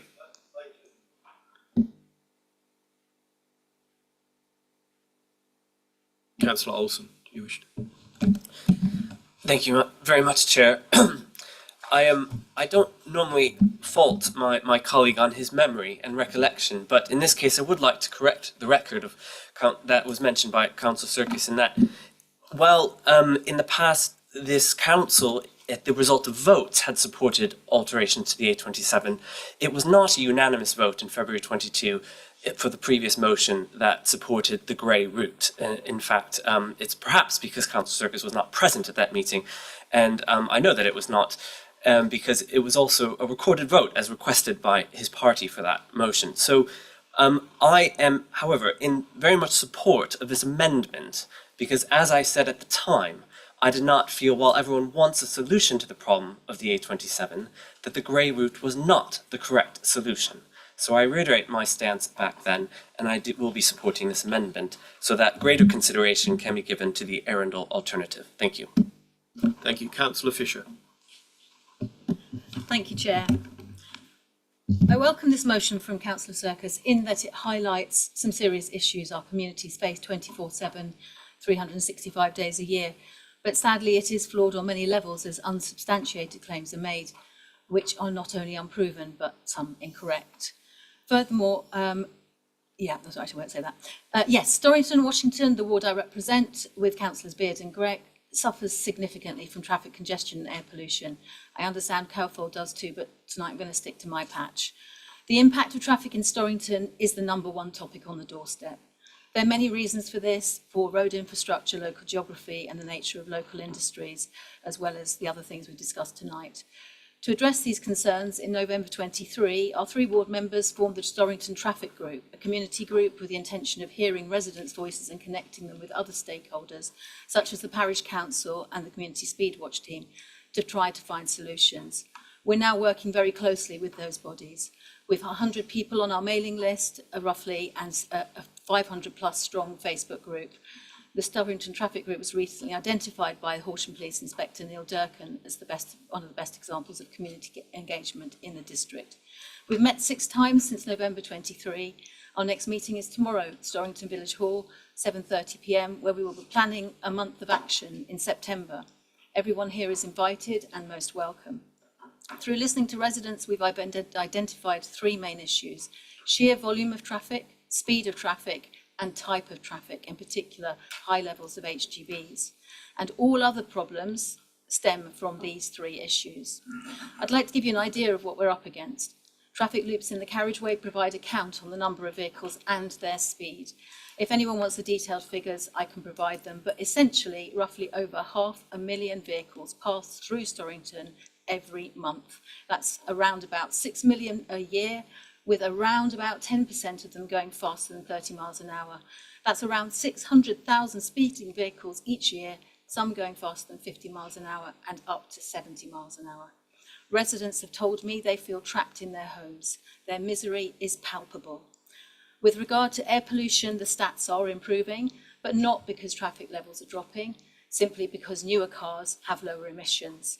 With regards to the specifics, it's a very complex picture and one I don't have time for today, but it's important to note, for example, that NO2 levels deemed to be acceptable within the UK are 4 times more than the World Health Organization thresholds as being safe for human health. Our view is that waiting for a road such as the A27 to be improved, and please note the inverted commas there, with Arundel, with the Worthing and Chichester bottlenecks not even addressed, via an eye-wateringly expensive and unpopular scheme, unsupported by the majority of local people, is something we cannot do. If you haven't heard of induced traffic, then look it up. Studies have shown through the years that new roads don't ease congestion, but make it worse, because the induced traffic fills up all the new road spaces and spills into the rest of the road network. New roads encourage more people to drive. Research on British road schemes from Campaign to Protect Rural England proved that traffic on average grew 47% more than background levels, with one scheme more than doubling traffic within 20 years. Investing in fair, sustainable and affordable transport options is a much better idea. Instead of wasting money on building new roads, the government must make it easier for people to get about without cars. We'd see less traffic, in turn reducing pollution, congestion and harmful greenhouse gases. In terms of what we can do for Storrington, I believe we must act now, using multiple approaches such as traffic calming measures, TROs, improved signage, and making the village feel more like a village.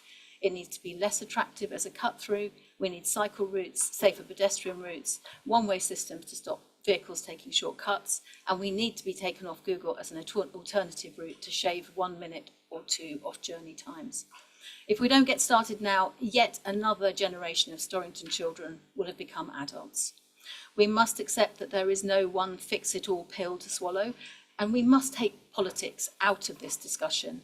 To tackle the traffic issues in Storrington, we must work together, be creative and be forward-thinking. So I will be supporting Councillor Fletcher's proposed amendment, but in addition, I will continue to work with multiple stakeholders, as will my fellow ward members, and be seeking greater support and funding from HDC and West Sussex County Council to improve the quality of life of our beleaguered residents for now and on an ongoing basis. And then finally, I would request a recorded vote, please. Thank you. Thank you, Councillor Fisher. I need a seconder for the proposal for a recorded vote. Thank you, Councillor Olsen. So we will have a recorded vote. Councillor Mercer. Thank you, Chair. I'd like to comment a little bit further about the air quality situation in Cowfold and Storrington in particular. Not that I'm disagreeing with Councillor Serkis, but I think it's helpful just to look at what has happened over time. And since 2010, when air quality monitoring areas were declared, and remember this was the base data used for the A27 proposals, the levels of nitrogen dioxide emissions, NO2 emissions in both places has significantly reduced.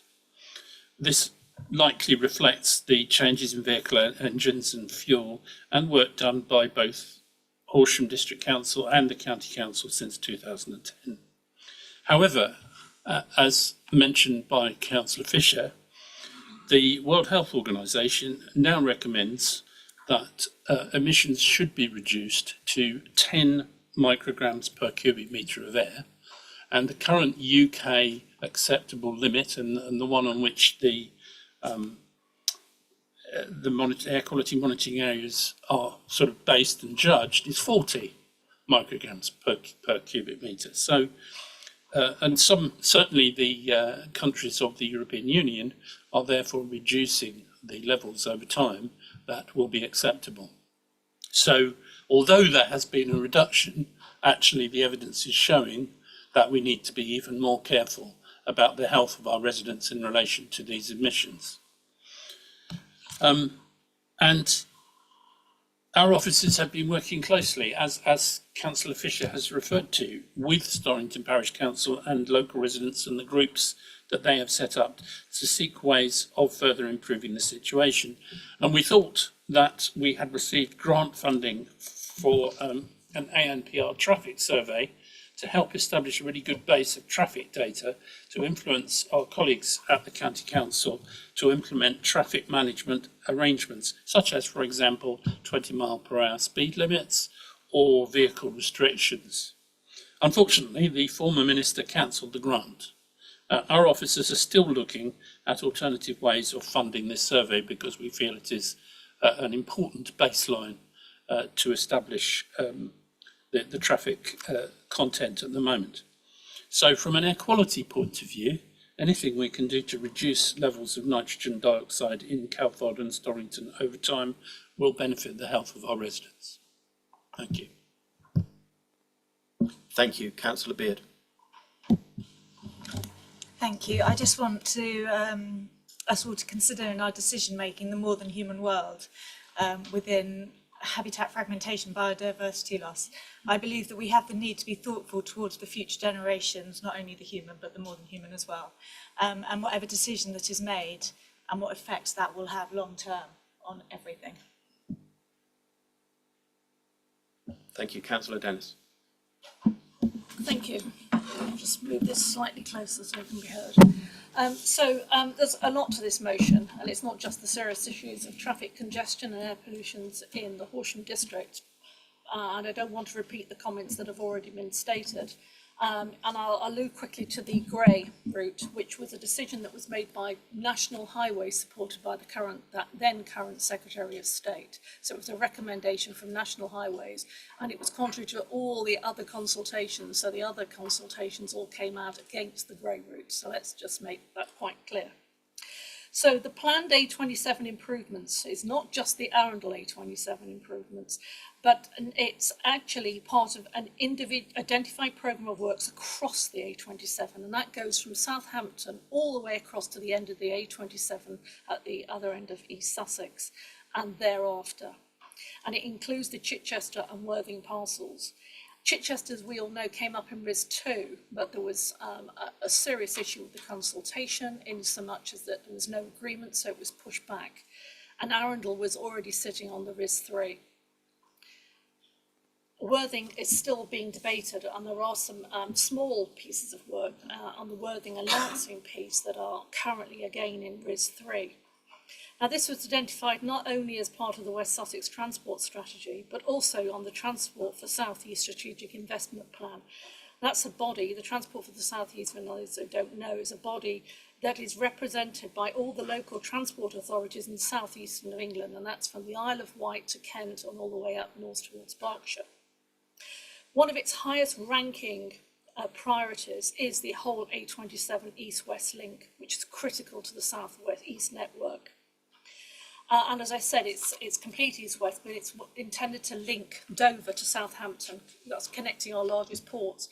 And for those of you who may not be aware, Southampton is now our largest international port in the whole of the UK.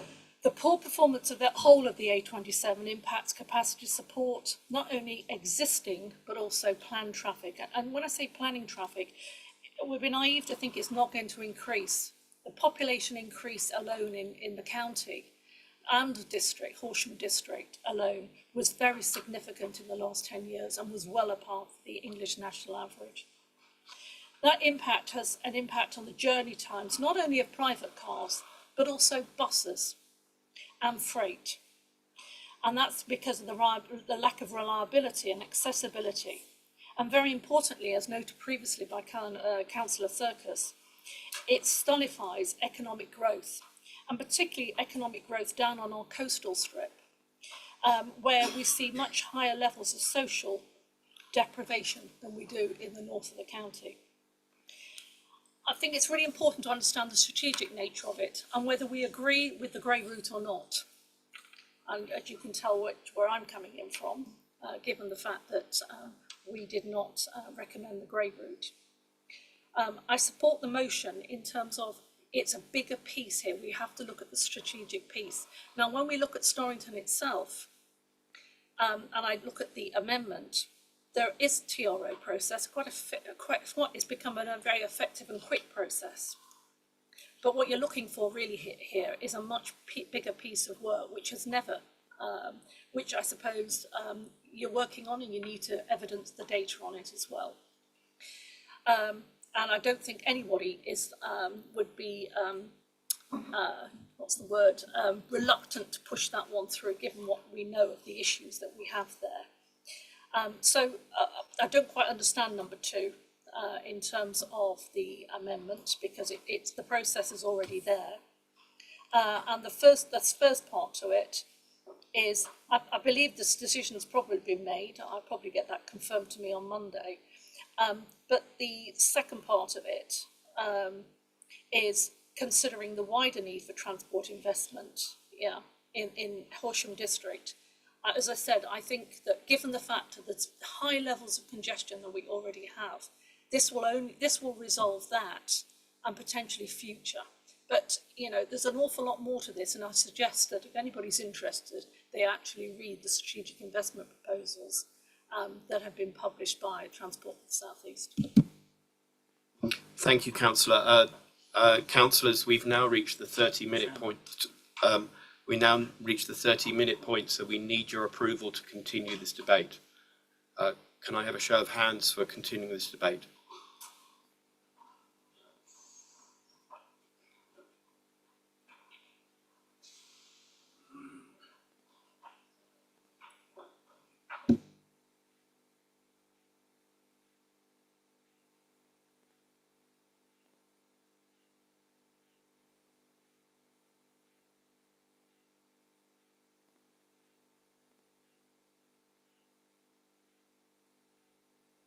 Thank you. The motion is carried to continue the debate.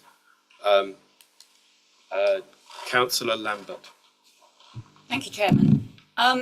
Looking at part 2 of this, limit speed reductions to reduce the attractiveness of routes through these villages as shortcuts through for traffic. As far as Calfold is concerned, we have the A272 and the A281 meet in the centre of Calfold. There's no way it's a shortcut to anywhere, because if you're going on the 272, you go through Calfold. If you're going from the 24 to the 23 on the 272, that's where you go. If you're going from the north to the south on the 281, that's where you go. Reducing the speed, we've discussed reducing the speed with West Sussex Highways in Calfold. The problem is that you're hard pressed at certain times of the day to move, let alone do a minimum speed limit. That village is congested from early in the morning through till late morning. The people impacted by the air quality are children walking to school. And then in the middle afternoon, from sort of early to mid-afternoon through till early evening, they're walking home from school. Again, the traffic is idling right by where they're walking. So in fact, part 2 would not help Calfold at all. I was, and again, I need to declare, I was chairman of the AQMA when we would meet, and we discussed every single possibility. And we were told we cannot stop people 23 to get to the A24 to scoot along the 272. You can't stop a national highway being used by traffic, whether they're HGVs, LGVs, cars, buses, whatever. Our other option for the locals, we only have 1 bus an hour. And if that bus doesn't come, you could be standing there for the next hour for the bus. If we had a regular bus, which we did before lockdown, we had one every half an hour, one to Brighton and one to Horsham, then more people would use the bus service. As for cycling, you would take your life in your own hands cycling through Calfold when the traffic is like that. The road is simply not wide enough. Thank you. Thank you, Councillor. Councillor Bevis. Thank you, Chairman. It's really more about clarification. I thought it was said that the Arundel alternative wasn't considered in the consultation. And if that's the case, then we can't ask the Secretary of State to reconsider something that he hasn't considered in the first place. So I think there's a drafting amendment needed to change that, if my understanding's right. And I know this is a very technical area.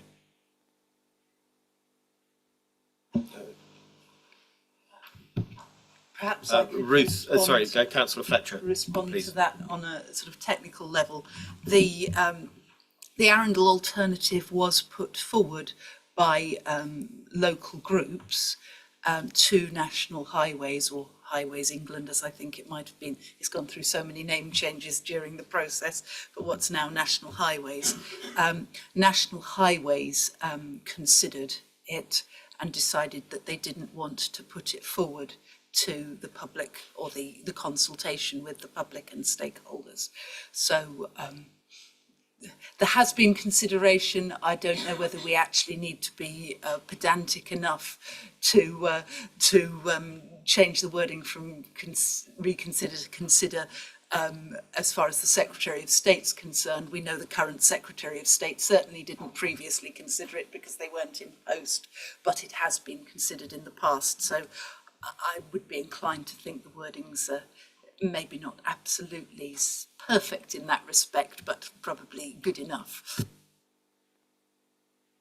Thank you, Councillor. Do you wish to make a comment on that? Are there any other members who wish to debate? Thank you to Councillor Knoll. Is that me? Yes, thank you. Sorry. Thank you, Chairman. I think we're all overlooking a very important factor here. Our local plan, whether it goes through or not, and it's going to go through, I'd have thought. If it doesn't, well, there'll be even more houses on the next local plan. And although we've got no grey belt areas in this district, inevitably, I have the feeling this government will make us build more houses. So we know we're going to get more residents. Those residents will be moving in from areas that they're not necessarily working in, which means they've got to use public transport or a car to get to work, to go shopping, to take the kids to school and everything else that people are currently using cars for. You cannot tell me, or I will not believe it, that these new residents will be happy to use buses or bikes and any other form of sustainable travel, admirable though it will be, and I would love to see it, but they will be using cars. The traffic problems that we are now encountering will become magnified many more times over the next few years. We have to get our road structure, infrastructure correct now. We have to look to the future and try and be realistic about the amount of car use that will be on our roads. So surely we should not be trying to avoid constructing new roads. We should not be trying to find other ways of transport. We should not be trying to slow people down when they're frantically trying to get to work or school on time because of the present traffic problems. We should be looking at ways to ease the traffic by building new roads and new ways to transport people around our district. Thank you. Thank you. Councillor Boffey. Thanks very much, Chairman. There's been a lot said, so I'll just be very brief. I'll just pick up on a couple of those points. I take everything that Councillor Knoll is saying there about, or if you build more houses, there'll be more traffic. But as night follows day, if you build more roads, you'll get more houses. So it's a bit of a chicken and egg or opposite choice, or whatever you want to call it, really. And I would also just seek to set some minds at rest as to how this this amendment is worded and what it's actually saying. I don't think it says don't build the grey route.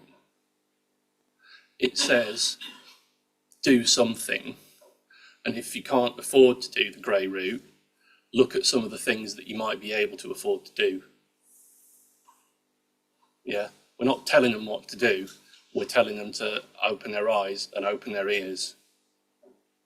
Thanks. Thank you, Councillor. I don't think so. I now invite Mike Croker as a second. Oh, sorry, Councillor Bateman. May I just get some clarification on one point? There's been talk of speed limits, and there's been some contest that those speed limits wouldn't be achievable because the traffic is too busy and at a standstill. My belief is that the objective by setting a speed limit is to enable sat-nav systems where it is possible to have alternative routes, not necessarily to impact the speeds of traffic really going through that space. Because obviously I totally agree, having worked there for many, many years, the traffic does not move. Thank you, Councillor Lambert.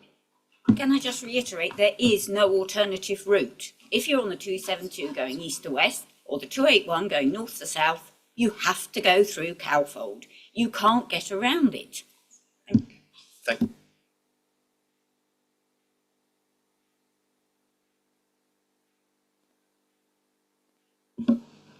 Can we now, I call on Councillor Croker as seconder to the amendment.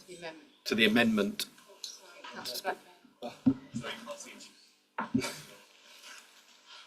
Sorry, Councillor Blackburn. Sorry, Chairman, thank you so much. Councillor Noel, you spoke about looking to the future, and there is another angle for councillors to consider. The Sussex Wildlife Trust recently identified that less than 10% of our land and sea is in good ecological condition.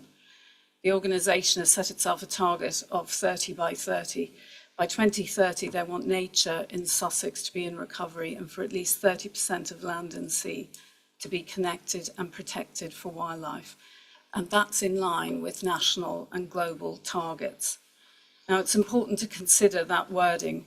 By 2030, the Sussex Wildlife Trust wants nature in Sussex to be in recovery. They're not talking about reversing the decline at this point. That's way too ambitious right now. They're just talking about recovery. And this is because, despite our collective best efforts to date, we've only managed to slow the decline. We have not managed to stop it. We are at present in a critical decade to bring wildlife back and to create an inclusive society that protects it. The signs are there that the people are coming on board, and it is achievable, but it's not going to be easy. Now, driving bulldozers through important wetlands does not help with this very, very important aim. And although people may well want to use their cars, and although we may well get more homes and so on, we absolutely have to shift the thinking a little bit, and we have to provide far better public transport and alternatives, so that when we do look to the future, we're not all whizzing around in a convenient manner in our cars, but without the wildlife that the country used to have and ought to have going forward. Thank you, Chairman. Thank you. I will again call upon Councillor Croker. Oh, sorry, Councillor, you turn. Yes, thank you, Chairman. I agree with Councillor Blackburn. Absolutely, we have the lowest amount of wildlife in the whole of the UK in this area, and the UK has the smallest amount of wildlife in the whole of Europe. So we are in a pretty dire situation as far as wildlife is concerned, and I absolutely agree that we really need to get on board and start to do something about it. But I do fear that the new government will possibly not be quite as interested as Councillor Blackburn certainly is, and so am I. Thank you. Thank you, Councillor. Councillor Grant. Thank you, Chair. I think that what we can all appreciate is, we had a call for unity, and I think we do speak with one voice in the sense that something must be done. And I think we all understand the competing priorities of getting to for people getting to A to B, for freight and personal travel. I think we all understand the competing pressures of wildlife and environmental impacts, carbon footprint, and all the rest of it. I've spent a great deal of my life in other countries, in very densely populated countries, and we may like to consider, or we may like to consider what is termed as a multimodal transport. But my understanding is that we're Horsham District Council, and we can campaign for what we'd all like. But at the end of the day, the decisions and the policies and all these things are going to be done by other bodies outside of here, outside of this place. But I do think that one thing we can do together is agree that yes, something must be done, and we need to understand to cover those priorities that we've all identified, and then speak with those that do have influence at West Sussex County Council and so on, to come up with a creative plan, because we're in the UK, so we obviously think about cars and trucks. We don't think about trams and metros, and we don't think about building off-road cycle paths. We think that a cycle path needs to eat up a bit of a road. There are other ways to do it, and I think that, let's maintain our unity, but let's ask others who in other places to actually create that policy. Councillor Grant. I think we've covered all the points raised now. I will now move Councillor Croker to second the amendment, and then I will give right of reply to Councillor Circus, and then we will vote. Councillor Croker. Thank you, Chair. This is the third debate on the Arundel bypass that I've had the pleasure of attending. And I'd like to thank Councillor Olsen for pointing out that previous votes were definitely not unanimous in their support for the proposals made by Highways England, or whatever it was called at the time. I would like to just put a little bit of background here. The Climate Change Committee's current 6th carbon budget recognised that surface transport is the UK's highest emitting sector. Its proposed balanced net zero pathway assumes that, and I quote, demand for car travel is reduced by a combination of societal and technological changes, reducing the need for travel and modal shift. Logistics and operational improvements reduce HGV demand. And I look forward to their 7th budget, which should be coming out next year. Even National Highways have recognised that there is a bit of a problem here, and have said that we are only going to be able to build roads where they are absolutely essential.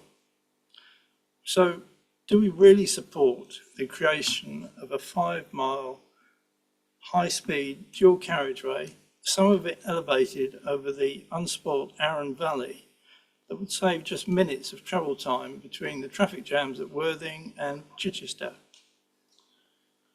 Or should we be encouraging National Highways to drop their carbon-intensive trip-generating plans and use their creative skills to produce a local-scale, affordable, environmentally sensitive highway flow improvement along the lines of the Arundel alternative that could be delivered in far less time? I urge members to support the amendment before us and to minimise the tarmacking over of Sussex. Thank you. Thank you, Councillor. I now call upon Councillor Circus as the mover of the original motion, and then we will move to vote Thank on you, the amended. Sorry, is it? Start again. I don't think, sadly, I don't think we are going to get total agreement on this, but what I would like to do is genuinely strive to see whether we can't get a motion that most people will support.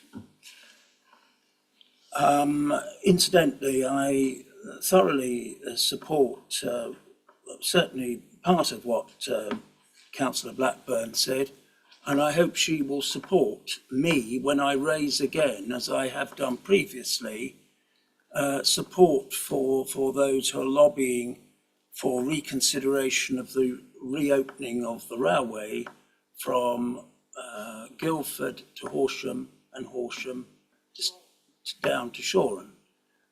There is a campaign group. I invited them in when I was the cabinet member. I tried to get, dare I say it, my colleagues at the time to show some enthusiasm for the idea of reopening railways, but it was noticeably absent. But I take it from what Councillor Blackburn has said that I've got at least one stalwart ally when I raise the subject again. Because if we're going to be serious about public transport, then we need to reconsider, amongst other things, the reopening some of the railways that were wrongly closed in the 1960s. What I'm going to suggest to Councillor Fletcher, and I hope in the spirit of trying to reach an agreement on something that the majority of members will support, I would be quite happy to support everything in her amended motion, but not little two. And I'll tell you why.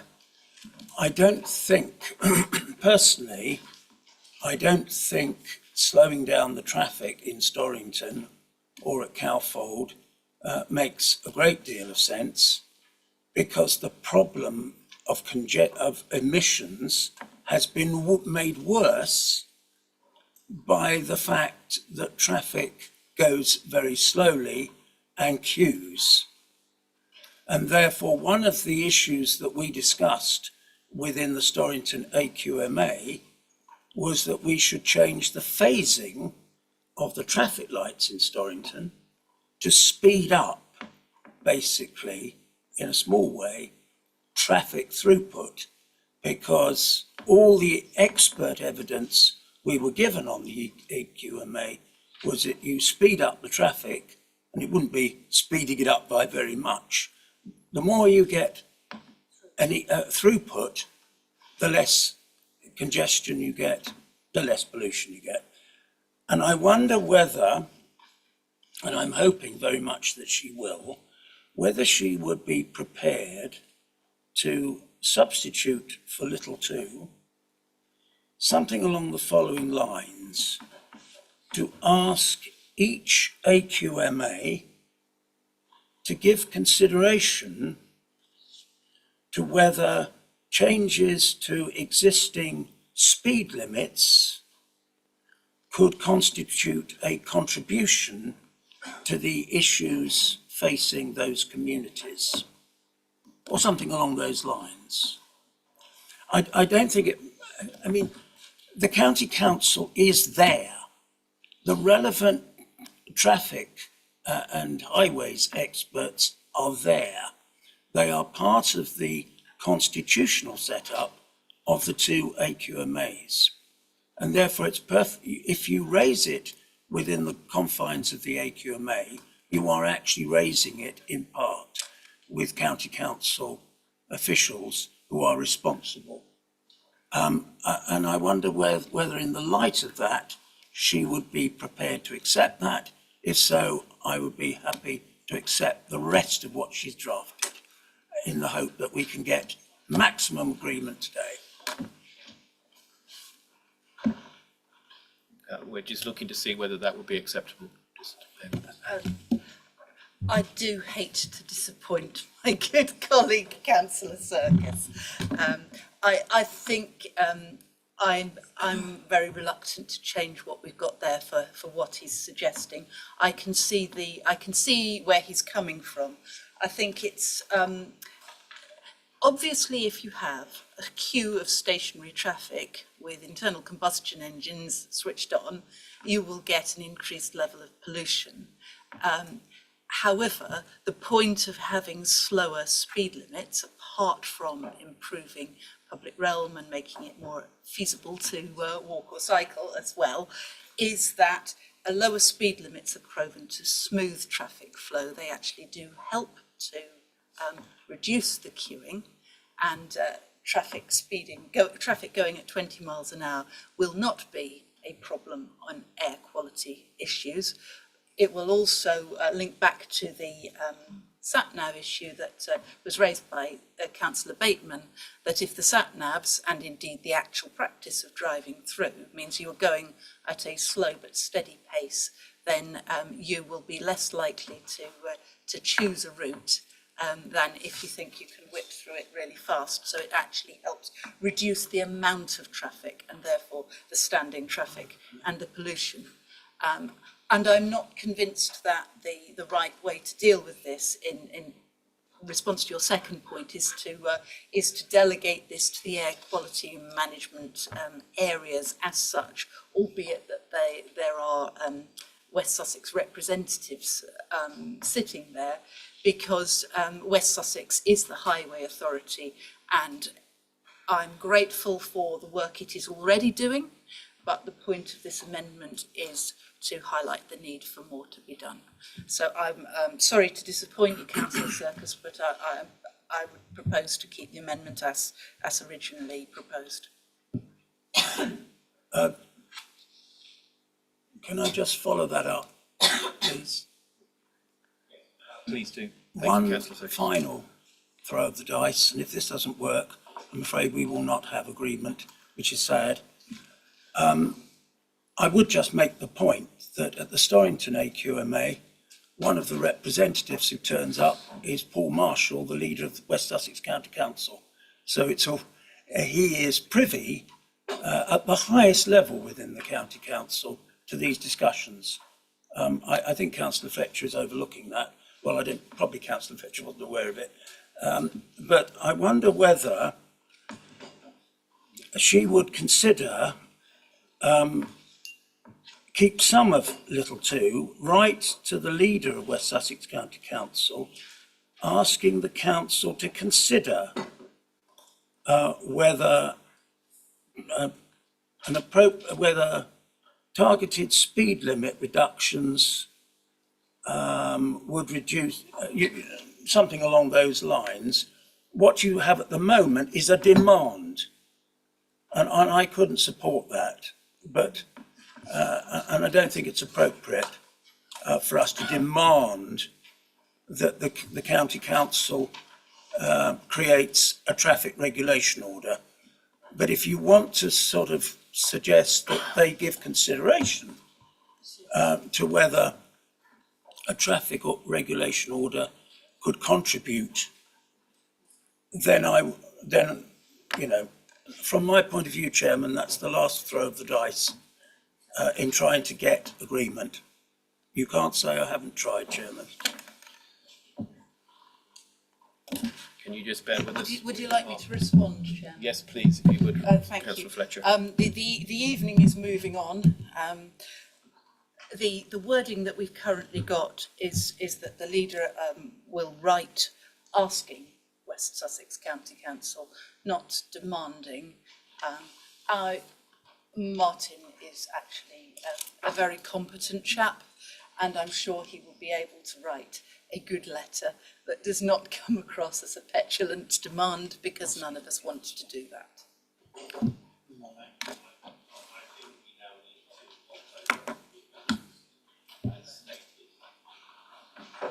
Can I possibly just create give a point of fact, which we're discussing as something as if it's fact and it's not? Just it would take 2 seconds. Okay. No, I understand, but there's lots of stuff that's been said since I've spoken. At our Storrington Traffic Group meeting in June, we invited Lee Money from HDC environmental team to come from the AQMA team, and we asked about the impact of 20-mile-an-hour speed limits of him, and I'm reading from the minutes of that meeting. Lee advised that on the issue of 20-mile-an-hour speed limits, Lee Money advised that slower vehicle speeds resulted in cleaner air as lower speeds evens out traffic flow and result in less acceleration and braking, both of which contribute to air pollution. So I think it's really important we know the facts from the experts rather than creating a myth that it will not help. Thank you. Thank you, Councillor Fletcher. I would like to move to the vote on the amendment as stated in the papers that were circulated to you about 3/4 of an hour ago. So, and just to note, this will be a recorded vote. Okay, I'll read out everybody's names and if you could reply with... Do you want me to read out the revised motion? Or? Oh, sorry. No, let's just go, right. All those in favour? Oh, sorry, Bradley, go on, after you. Councillor Bateman. Councillor Bainham. For. Councillor Beard. Agreed. Councillor Bevis. For. Councillor Blackburn. For. Councillor Boffey. For. Councillor Brooks. For. Councillor Campbell. For. Councillor Circus. Against. Councillor Croker. For. Councillor Dennis. Councillor Ellis Brown. For. Councillor Emery. Councillor Finnegan. For. Councillor Fisher. For. Councillor Fletcher. For. Councillor Frank. For. Councillor Frankland. For. Councillor Grant. For. Councillor Grech. For. Councillor Greenwood. For. Councillor Hellawell. For. Councillor Hogburn. Against. Councillor Jeffrey. For. Councillor Knowles. For. Councillor Lambert. Against? Councillor Landieu. Against. Councillor Livingstone. For. Councillor Mercer. For. Councillor Minto. For. Councillor Knoll. Councillor Olsen. For. Councillor Perry. For. Councillor Raby. For. Councillor Skip. For. Councillor Taylor. For. Councillor Trollope. For. Councillor Trott. For. Councillor Vickers. Against. Councillor Utan. Against.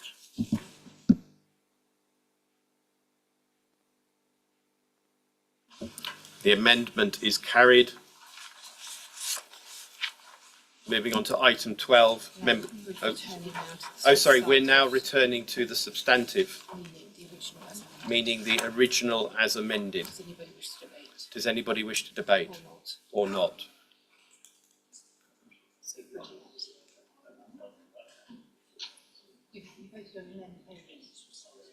Right.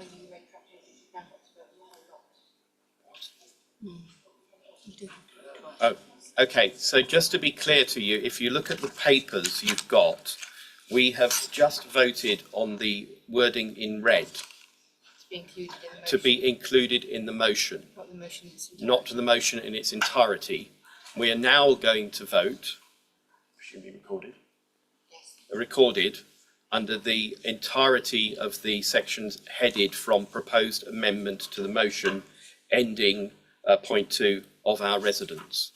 So we will now have a recorded vote on the entirety of the motion.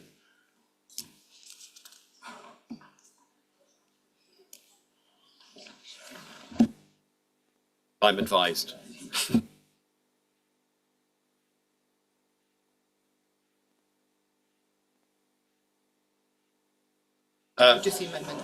Councillor Fisher, do you wish to have this motion recorded as well as the previous one?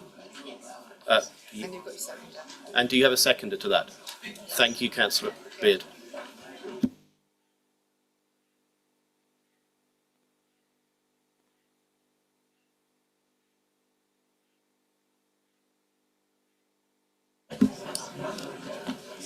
So.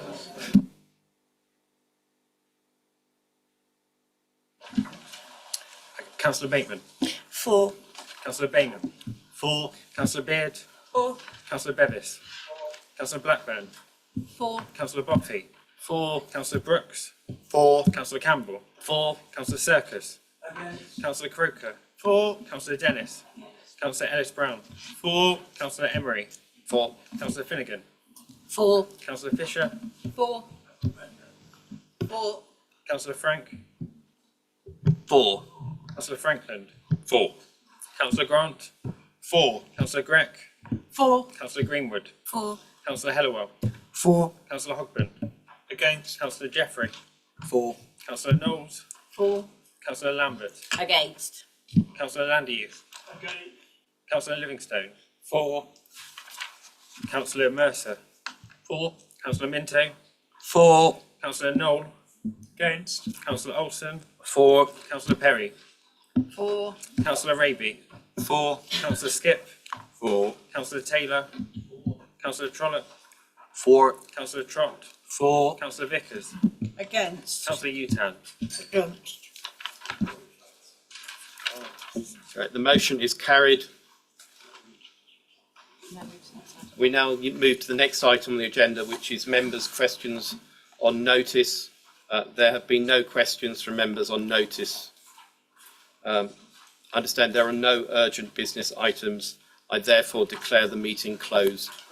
Thank you all very much for your time this evening and enjoy your summer holidays.